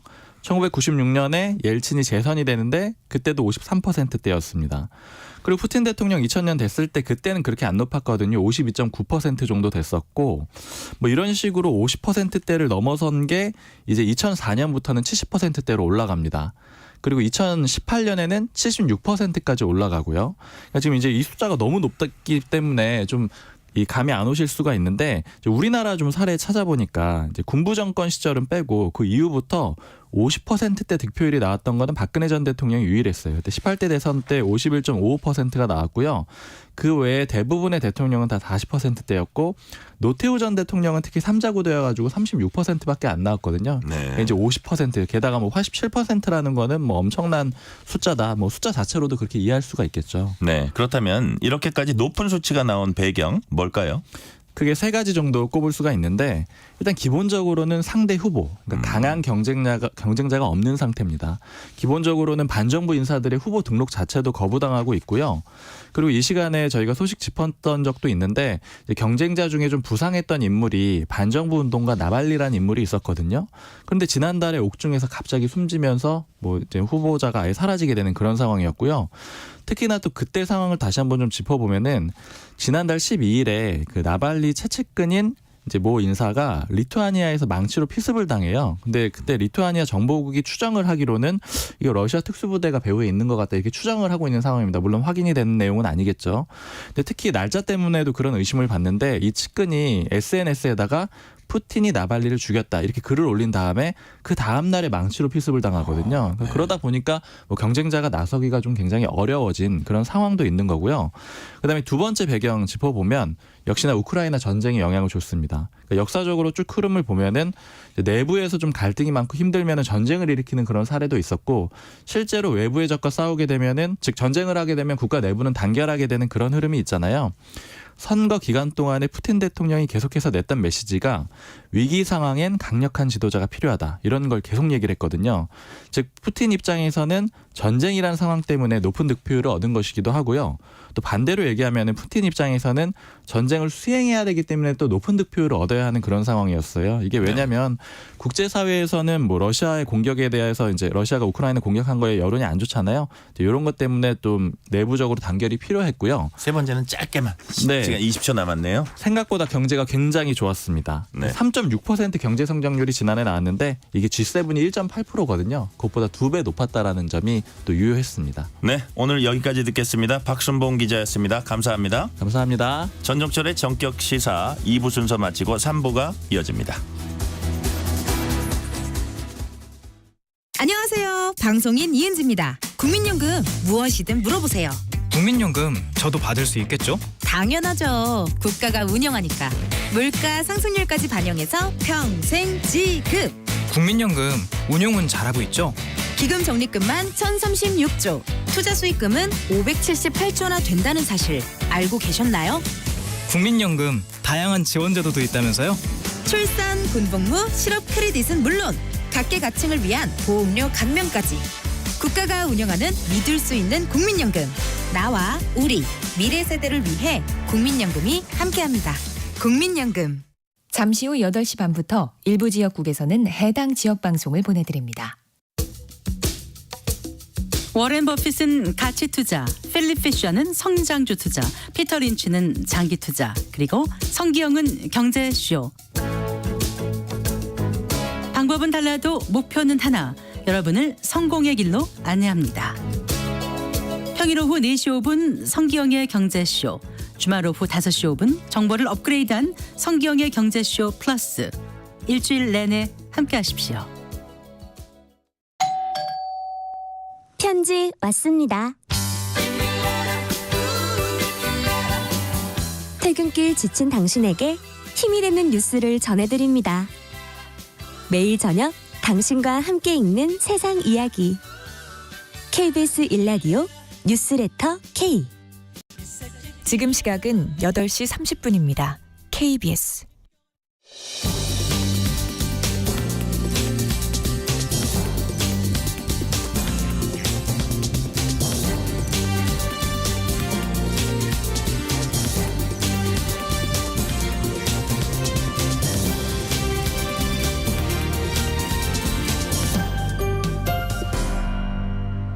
전종철의 전격 시사.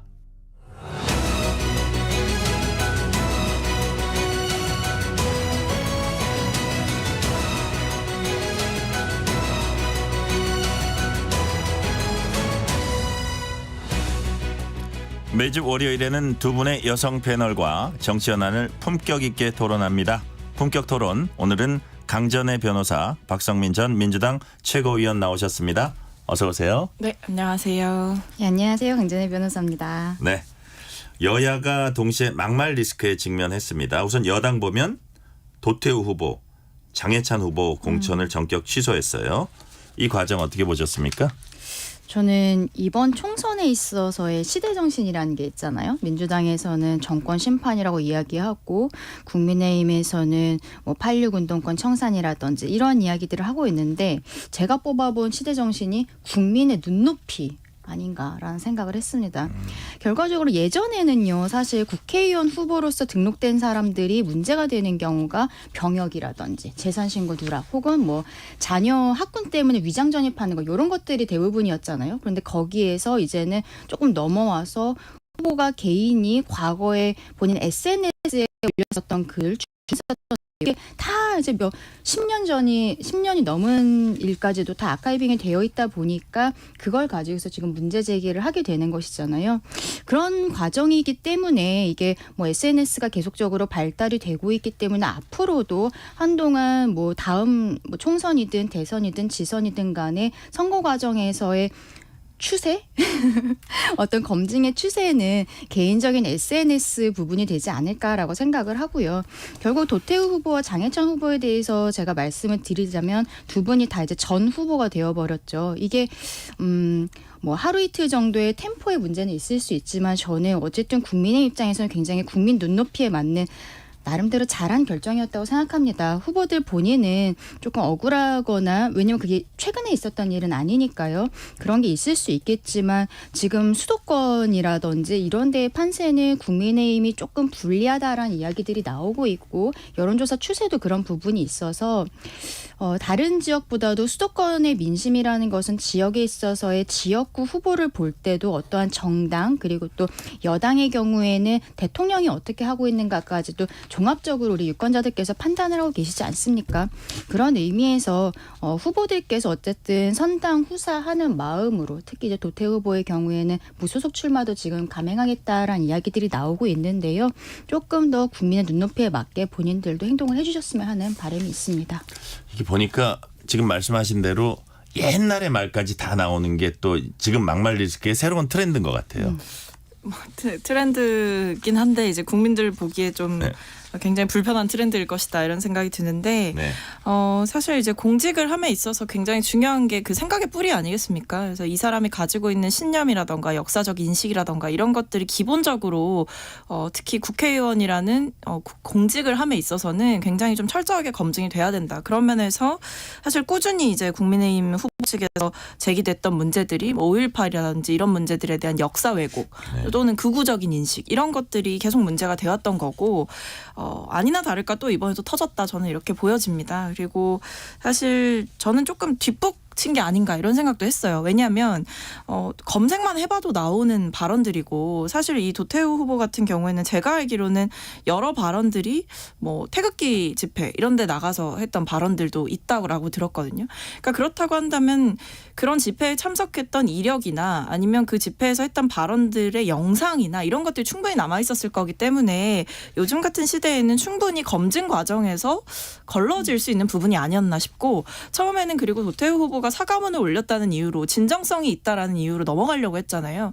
그러다 이게 좀 점점 더 발언이 많이 나오고 고 노무현 대통령이나 문재인 대통령에 대한 좀 이상한 발언들까지 나오게 되면서 취소가 된 걸 보면 결국에 처음에는 국민의 눈높이보다 한참 못 미치는 기준으로 후보자들을 검증했던 게 아닌가 싶습니다. 그래서 결과적으로 뭐 친윤계라는 이유로 까방권이 주어져서도 안 되는 것이고 진정성이 있는 사과를 했다라는 이유로 이 국민의 눈높이와 맞지 않게 그냥 넘어가는 성역화가 있어서도 안 되는 것이죠. 친윤계 얘기를 하셔서 사실 이번에 한동훈 비대위원장 체제가 시작이 되면서 거기에 대해 국민들께서 우려하셨던 부분, 특히 국민의힘 지지자분들께서 우려하셨던 부분이 이 공천 과정을 한동훈 비대위원장이 전체적으로 총괄을 해야 되는데 이 과정에서 윤석열 대통령과의 관계, 당정 간의 관계가 과연 수직적 당정 관계에서 벗어날 수 있을 것인가? 특히들 걱정하셨던 게 용산에서 나오는 인사들 그리고 검찰 출신 인사들에 대한 공천 배제 문제, 그러니까 말하자면 친윤 핵심 인사로 보이는 이런 사람들에 대해서 어떻게 할 것인가라는 이야기들이 있었는데 이번 공천 과정에서 지역구 공천 과정에서 국민의힘이 민주당에 비해서 조금 잡음이 적어 보였었던 부분은 가장 우려되었었던 검찰 공천 그리고 뭐 용산 공천 이런 부분들이 거의 보이지 않았었기 때문이라고 생각을 하거든요. 특히 지금 문제가 되고 있었던 장예찬 후보의 경우에는 대선 과정에서 윤석열 당시 대선 후보의 청년 본부장을 했었고 굉장히 가근한 사이로 국민들께서도 잘 알고 계시잖아요. 그런 과정에서 과연 장예찬이 이렇게 또 12년 전에 썼던 글, 뭐 2012년도에 SNS 썼던 한 20대 중반이요. 네, 그런 것들이 있어서 본인도 뭐 정치 시작하기 전에 청년이었을 때 뭐 치기 어리게 쓴 글이다라고 사과문을 올린 상황에서 이 친윤 핵심 인사로 보이는 장예찬 후보를 과연 날릴 수 있을 것인가? 또 그 부분도 많이들 우려를 하셨어요. 그랬는데 결국에는 지금 국민의힘 그 비대위와 그리고 공관위에서는 국민의 눈높이에 맞지 않다라는 형태로 결국에는 이제 컷을 시킨 상황이었는데 이것들이 그동안에 가지고 있었던 우려에 대해서 완전히 그 불식을 시킨 것이 아닌가 그 부분에 있어서 저는 좀 높게 평가하고 있습니다. 아까 말씀하실래요? 네. 저는 짧게만 말씀드리면 근데 저는 챙길 사람은 다 챙겼다 이렇게 봐요. 장예찬 최고도 사실 뭐 경선을 통해서 본선 후보에 되시기는 했지만 어쨌든 장예찬 최고가 과거에 썼던 그 과거의 SNS 글들은 사실 전당대회 때 이미 최고위원 선출 과정에서 논란이 한번 있었고 암암리에 사실은 이런 글들이 있었다는 건 다 알고 있었습니다. 그래서 전 충분히 걸러낼 수 있었던 그 기회가 있었다. 그런데 그러지 못했다라는 생각이고요.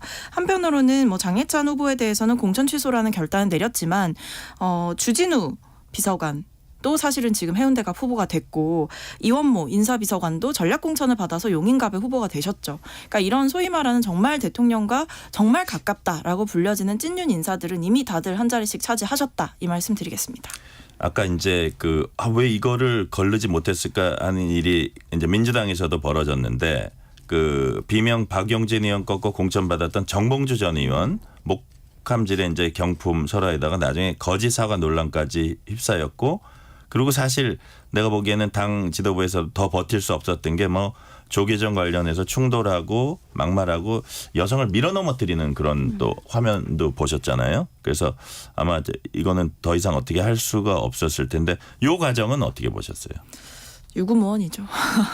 사실 뭐 저도 좀 아쉬웠던 부분이 이 정봉주 후보의 공천 취소라는 결단이 나오기까지 조금 과정에 있어서 좀 미흡했던 부분이 있다. 특히 이제 후보자로 본인이 하겠다라고 했을 때 민주당은 국민의힘과 다르게 검증이라는 절차를 또 거치기도 하거든요. 그래서 그 과정에서 뭐 후보자가 받고 있는 재판부터 시작해서 여러 가지 윤리적인 문제들까지도 검증을 하고 사실은 그 과정에서 아주 1차적으로는 뭐 범죄 문제만 걸러낸다라고 치더라도 정말 리스크가 될 사안들은 이제 공관위에 넘길 때 좀 따로 체크를 해서 넘기는 것으로 알고 있는데 정봉주 후보 같은 경우에는 워낙 이제 과거부터 뭐 유튜브 방송이라던가 뭐 팟캐스트라던가 이런 것들을 통해서 굉장히 많은 발언을 남기셨던 분이고 그 과정에서 부적절한 발언들도 있다라는 거를 정치권에서 모르지 않았을 것이다. 저는 그런 면에서 이분이 가지고 있는 그 리스크의 종합적인 면면들을 약간 너무 좀 느슨하게 넘어간 것이 아닌가. 이게 당연히 저는 문제들이 될 만한 것들이 좀 많다라고 생각을 했었거든요. 이것도 사람들이 상식적으로 알고 있는 것도 조금 있었을 거예요. 그렇죠. 아무래도.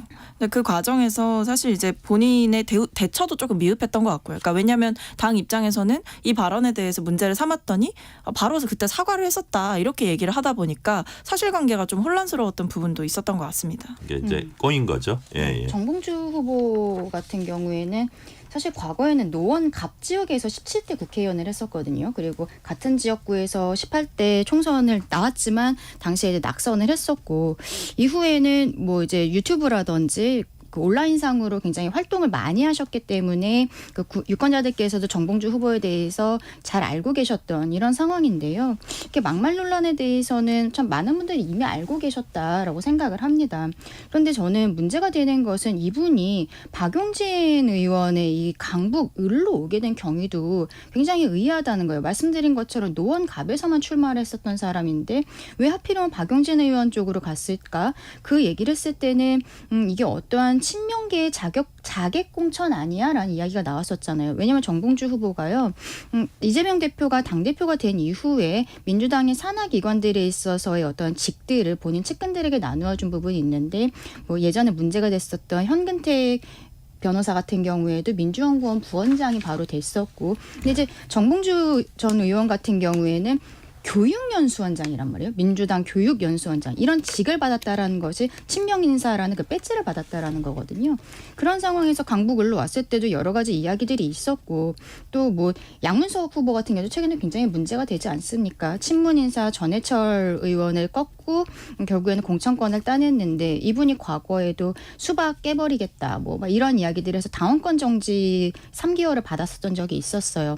그런데도 이런 사람이 경선에 나가는 것이 맞냐라고 했지만 그때 민주당 공관위에서는 뭐 공천 이 경선 과정에 참여하지 못할 정도의 문제는 아니다라고 얘기를 했었는데 근데 지금은 이제 또 노무현 대통령과 관련한 좀 부적절한 발언들이 문제가 되고 있잖아요. 근데 저는 이 부분이 어떻게 보면은 민주당에서 내부적으로 정화를 해가는 과정이 아닌가라고도 좀 다르게 생각을 합니다.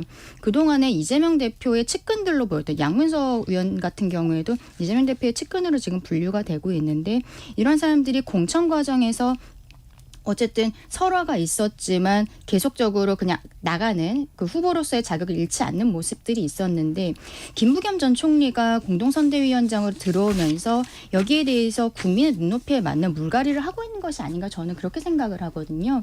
그러니까 사실 반대로 보면은 국민의힘 입장에서는 김부겸 총리가 공동선대위원장으로 들어왔다는 것이 국민의힘 총선 과정에서는 오히려 악재라고도 할 수 있는 것이죠. 이런 분들이 계속적으로 후보직을 갖고 있는 게 국민의 입장에서는 어떤 수도권 민심에 있어서는 오히려 고마운 상황이 되지 않겠습니까? 그리고 그런 부분들이 있어서 지금 국민의힘 입장에서도 한동훈 비대위원장 혼자서 이 체제를 하느라 조금 어려웠던 부분들이 있는데 지금 뭐 나경원, 원희룡, 안철수 이런 분들이 그 선대위원장으로 올라갔잖아요. 국민의힘에서도 이렇게 조금 더 서로 간에 대화를 하면서 조금 더 넓은 모습으로 보는 상황이 있어야 되지 않을까라고 생각합니다. 지금 양문석 그 후보 얘기했는데 양문석 후보 이른바 이제 노무현 전 대통령 불량품에 비유를 했고 한미 FTA 체결 관련해서 아마 매국노라는 얘기까지 한 걸로 이렇게 전해지고 있는데요.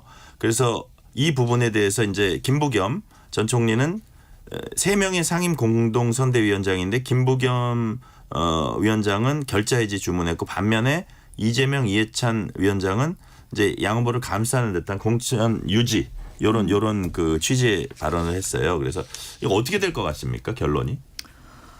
저는 좀 답답한 부분이 일단 양문석 후보의 입장이 먼저 나와야 된다라고 생각을 해요. 그러니까 공천 취소라는 결단을 이제 당에서 내리기가 어렵다라고 판단을 한다면 최소한 과거에 썼던 이런 글들에서 좀 보여지는 노무현 대통령을 향한 원색적인 표현들에 대해서 본인은 지금 어떤 생각을 가지고 있느냐, 최소한 사과가 있든 아니면 당시의 상황에 대해서 본인의 생각을 좀 밝히든. 사과는 했을 거예요. 네, 근데 여러 가지 면에서 사실 지금 결자 해지를 하라라고 얘기를 하는 게 네. 불충분하다라는 거거든요. 그걸로 될 일이 아니다. 그러니까 뭐 본인의 입장이 어땠든 사과를 했든 사실 거기에 쓰였던 표현들이나 이런 것들이 당인으로서의 정체성에 맞지 않는다. 민주당의 이름을 달고 후보가 되기에는 좀 부적절한 것 아니냐라는 인식이 지금 존재한다라는 거기 때문에 여기에 대해서 저는 본인의 추가적인 좀 입장 표명이 필요하다 이렇게 생각을 하고, 당에서도 사실 김부겸 전 총리를 어렵게 모셨다고 한다면 김부겸 전 총리가 이렇게 좀 이 상황에 대해서 문제 제기를 하고 본인에 대해 결자 해지를 요구하는 이 상황들에 대해서 당도 좀 책임 있게 대응할 필요가 있다. 그러니까 뭐 이거는 그냥 정치인에 대한 비판이었기 때문에 괜찮다라고 넘어갈 부분이 아니라 어쨌든 당에서도 이 부분을 다뤄봐야 된다라는 거죠. 저는 그런 적극적인 움직임이 필요한 것 같습니다. 그리고 사실 노무현 대통령에 대한 발언뿐만 아니라 이분이 이제 최근에 하셨던 그 어떻게 보면 뭐 수박 깨기 뭐 이런 표현들, 뭐 당원권 정지 뭐 이런 것들 얘기했었지만 이런 부분도 사실 과연 괜찮냐 이런 질문들도 해봐야 된다고 생각합니다. 왜냐하면 그런 강성 이른바 찐문성의 찐명성의 발언을 했기 때문에 혹시 더 집착하는 거 아니야 이런 의심을 살 수도 있거든요. 그래서 그렇죠. 그래서 그런 결론이 어떻게 날지가 주목이 되고, 관련해서 좀 관련했다기보다 아까 이제 박영진 의원 얘기했는데 거기서 이제 2인 경선을 치르기로 했어요. 여러 사람이 그쪽을 바라봤는데 딱 2명을 선정을 했습니다. 박영진 의원, 그다음에 조수진 변호사. 박영진 의원은 룰을 보니까 여튼 정해진 룰입니다. 30% 감점, 4위 10% 30% 감점. 조수진 변호사는 정치 신인에다가 여성이라는 점까지 있어서 25% 가점. 거기다 전국권리당원에게 투표권을 줬더라고요. 네, 굉장히 이런 독특한 상황인 것 같아요. 네네, 이런 룰이 왜 세워졌을까요? 왜냐하면 강북을이라는 지역구에서의 국회의원을 뽑는 것인데 이게 전국권리당원 70% 그리고 지역권리당원 30%를 제가 알고 있거든요. 이렇게 전국권리당원을 쓴다는 것이 저는 이재명 대표의 어떤 시스템 공천이라는 이름 하에 결국 당원들에게 칼자루를 넘긴 것이 아니냐. 박용진 안 된다라는 것이 지금 이재명 대표의 그 지도부에서는 거의 뭐 확고한 신념이라고 저는 보이거든요. 그럼에도 불구하고 지금 박용진 의원이 그나마 경선 기회라도 받았던 것이 또 김부겸 전 총리가 선대위원장에 들어가셨기 때문에 가능했었던 일이 아닌가라고 저는 좀 개인적으로는 생각을 하는데요. 박용진 의원 입장에서는 30% 감점이라는 게 너무 큰 거예요. 처음에 하위 10% 판정을 받고 근데 거기에 대해서 이유를 전혀 모르잖아요. 거기에 대해 본인이 또 재심 신청을 했는데 바로 하루 만에 기각이 됐고 이유도 알려주지 않고 왜 본인이 하위 10%에 받았는지 모르는 상황에서 기울어진 운동장으로서 마이너스 30%를 처음에 3인 경선, 이승훈 변호사 포함해서 3인 경선할 때도 하고 정봉주 전 의원이랑 둘이 할 때도 30% 감점을 받았는데 이번에 조수진 변호사 같은 경우는 심지어 여성이고 신인이니까 25%의 가산점이 있다는 거 아니겠습니까? 그 현실적으로 지금 박용진 의원의 입장에서는 기울어진 운동장 정도가 아니라 그냥 뭐 단층이 생겼다, 지진이 났다. 저는 그렇게 생각을 하는데요. 이렇게까지 박용진 의원에 대해서 어떻게 보면은 좀 계속적으로 컷오프를 시키고 싶어하는 모습이 저는 임종석 시즌2라고 생각을 합니다. 임종석 전 비서실장의 경우에도 이렇게까지 언론에 보도될 만한 상황인가? 이분이 친명 좌장이고 뭐 국민들께서도 많이 알고는 계시지만 사실은 뭐 의원 선수가 그렇게 많은 것이 아니고 이제 총리급은 아니었었잖아요. 근데 이분에 대해서 결국 선대위원장 자리까지도 제안을 했는데 본인이 고사했다고 알려지지 않았습니까? 지금 선대위원장이 이해찬, 김부겸 전 총리란 말이에요. 저는 그분 아니라고 생각을 하는데요. 청와대 비서실장이었다고 하지만 이재명 대표가 참 사람들을 키워주는 능력이 있는 것 같다. 한동훈 비대위원장이 여기까지 올 수 있었던 것도 저는 민주당에서 키워줬다라는 생각하고 있거든요. 근데 임종석 전 비서실장에 이어서 박용진 의원 이번에 뭐 경선 통과하지 못해도 다음번 뭐 당권을 도전을 한다든지 오히려 더 큰 인물로 키워주고 있다. 저는 그렇게 생각을 합니다. 한동훈 위원장 말씀하셨는데 이건 약간 정부 여당 쪽 얘기인데요. 한동훈 위원장이 어제 첫 그 선대위원장 회의에서 호주 대사 귀국, 그다음에 청와대 수석 거치 결정하라 이렇게 요구를 했어요. 이 부분이 상당히 눈에 띄는 부분이었는데 이거는 뭐 어떤 의미가 있다고 보세요? 이제 판이 어렵다라는 판단을 한 거죠. 그러니까 본인도 선거운동을 다녀보고 그리고 아마 지금 선거 시즌이기 때문에 사실은 여론조사나 이런 것들을 내부적으로 해볼 겁니다. 그래서 판세 분석도 해볼 거고요. 그걸 당연히 이제 보고를 받으시겠죠. 네, 현장에서의 분위기라든지 뭐 언론 보도의 추이라든지 또는 지지율의 흐름이라든지 이런 것들을 봤을 때 정부 여당이 지금 선거를 치르기에 굉장히 힘든 상황에 와 있구나 이런 것들을 아마 느꼈을 거고 그 과정에서 그럼 어떻게 해야 이제 내가 살 수 있을까라는 고민을 하기 시작하셨다고 저는 생각을 하거든요.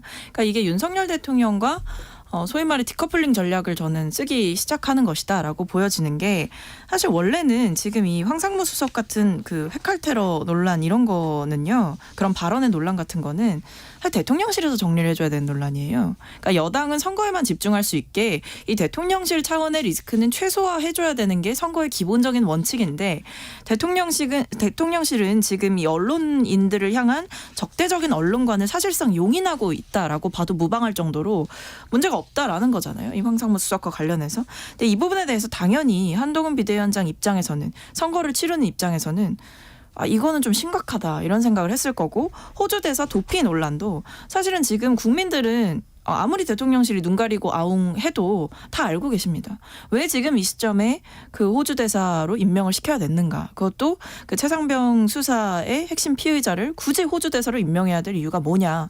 결국 대통령이 본인과 관련된 논란에서 자기를 지키고 싶기 때문이 아니냐.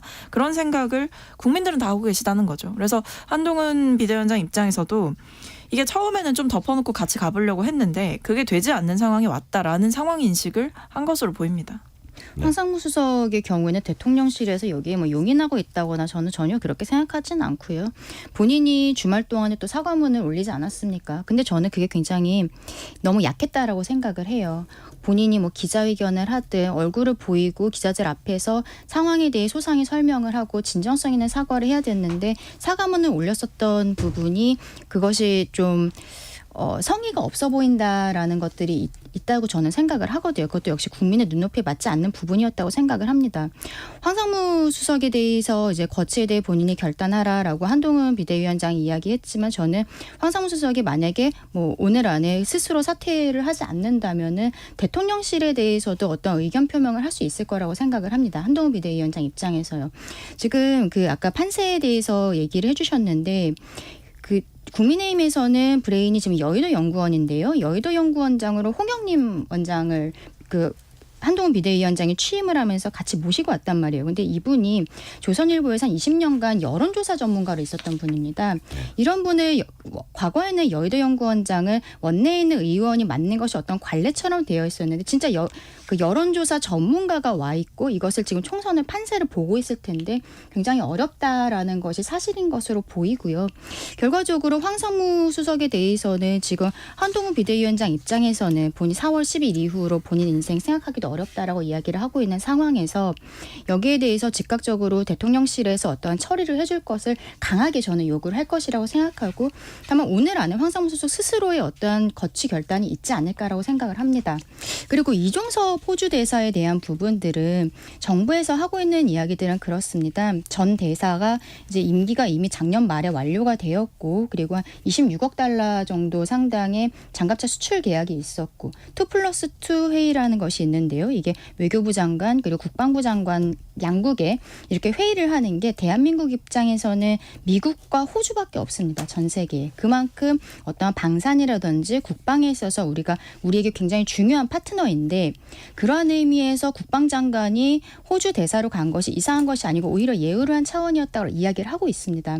하지만 아까 박선미 최고께서 짚어주신 것처럼 이것이 국민들께서 보시기에는 그렇다 해도 사실 피의자인 것은 맞지 않냐라고 생각하시는 것은 사실이거든요. 공수처에서 작년 9월부터 수사가 시작이 되었는데 단 한 차례도 소환을 하지 않았고 그리고 본인은 출국 금지가 된 것도 모르고 있었습니다라고 이종섭 호주 대사는 이야기하고 있지만 국민들께서는 의혹을 가지고 계시는 것이 사실이고 이제 총선이 한 달도 남지 않은 상황이라는 것이죠. 그렇다면은 호주 대사에 대한 임명권자 역시 대통령이기 때문에 대통령실에서 이번 총선에 대한 국민의힘의 절박한 마음, 특히 수도권 후보들의 절박한 마음을 알고 있다면 여기에 대해서 응답을 하셔야 된다라고 생각합니다. 국민의힘은 이번 총선 국회 독재 심판이라고 이제 규정을 했고요. 그러면서 민주당이 이제 좀 때이르게 그 판세를 이렇게 밝혔는데 민주당이 153 플러스 알파 조국 대표는 200석을 입에 올리면서 3년 남은 대통령을 탄핵해야 한다.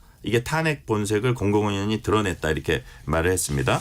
실제로 야권의 목표가 대통령 탄핵이라고 보십니까? 지금 총선 판에서 드러나는 걸 볼 때. 아니 뭐 그렇게까지 단언하기는 어려운데 뭐 조국 대표가 뭐 그렇게 얘기를 하는 거는 뭐냐 본인들의 정치적인 의견인 것이고 근데 어쨌든 이번 선거는 뭐 윤석열 대통령을 향한 심판 선거인 거는 분명합니다. 그러니까 지금 이제 선거 운동을 할 때 얘기가 계속해서 나오는 게 지난 2년 동안 괜찮으셨냐라는 질문을 우리가 하거든요. 국민들께. 네. 국민들께서 괜찮으시지 않으셨다고 한다면 표로 심판해 주십시오. 이렇게 얘기를 할 수밖에 없는 상황이고 뭐 물가부터 시작해서 외교안보 정책, 뭐 통일 관련 정책, 그 외에도 경제 정책 이런 문제들까지도 사실상 2년 동안 이 대한민국의 국격이 많이 손상됐다. 이렇게 보고 있는 상황이기 때문에 윤석열 대통령의 폭주를 멈춰 세워야 한다. 이 공감대는 야권 내에 분명히 있다. 이 말씀 드리겠습니다. 네. 저는 민주당에서 참 이례적인데 보통 선거는 고개 들면 진다라고 하잖아요. 그런데 네. 153석 플러스 알파라고 이야기한 것이 굉장히 의아하다고 생각을 했습니다. 거기에 대한 것은 민주당이 국민의힘에 뭐 세를 보인다기보다는 저는 내부적으로 지지자들을 결집을 시켜서 조국 혁신당에게 보여주고 싶었던 이 숫자가 아닌가라고 생각을 해요. 지금 여러 가지 지표에서 조국 혁신당이 굉장히 돌풍, 태풍 수준으로 지금 나오고 있지 않습니까? 네. 그게 결국에는 민주당 내부에서의 지지층이 조국 혁신당 쪽으로 빠진다라고 봐야 될 것으로 보이는데요. 이 숫자 참 예외적으로 이야기했었던 것은 결과적으로는 내부의 지지자들의 단속을 위한 것이다라고 봅니다. 네. 본격 토론 오늘은 여기까지 듣겠습니다. 강전의 변호사 박성민 전 최고위원이었습니다. 감사합니다. 감사합니다. 국내 저출생과 여성, 보육 정책을 총괄하는 보건복지부와 여성가족부의 차관 부부가 최근 네 쌍둥이 가족을 직접 찾아가서 첫돌을 축하해줬다고 네 쌍둥이 부모가 전했습니다. 이길 보건복지부 1차관과 신영숙 여성가족부 차관은 행정고시 동기로 나란히 공직에 입문한 뒤 부부의 연을 맺었습니다.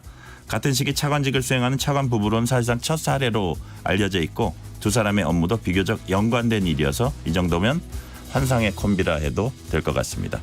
3월 18일 전종철의 전격시사 여기서 마칩니다. 진행의 전종철 기자입니다. 감사합니다.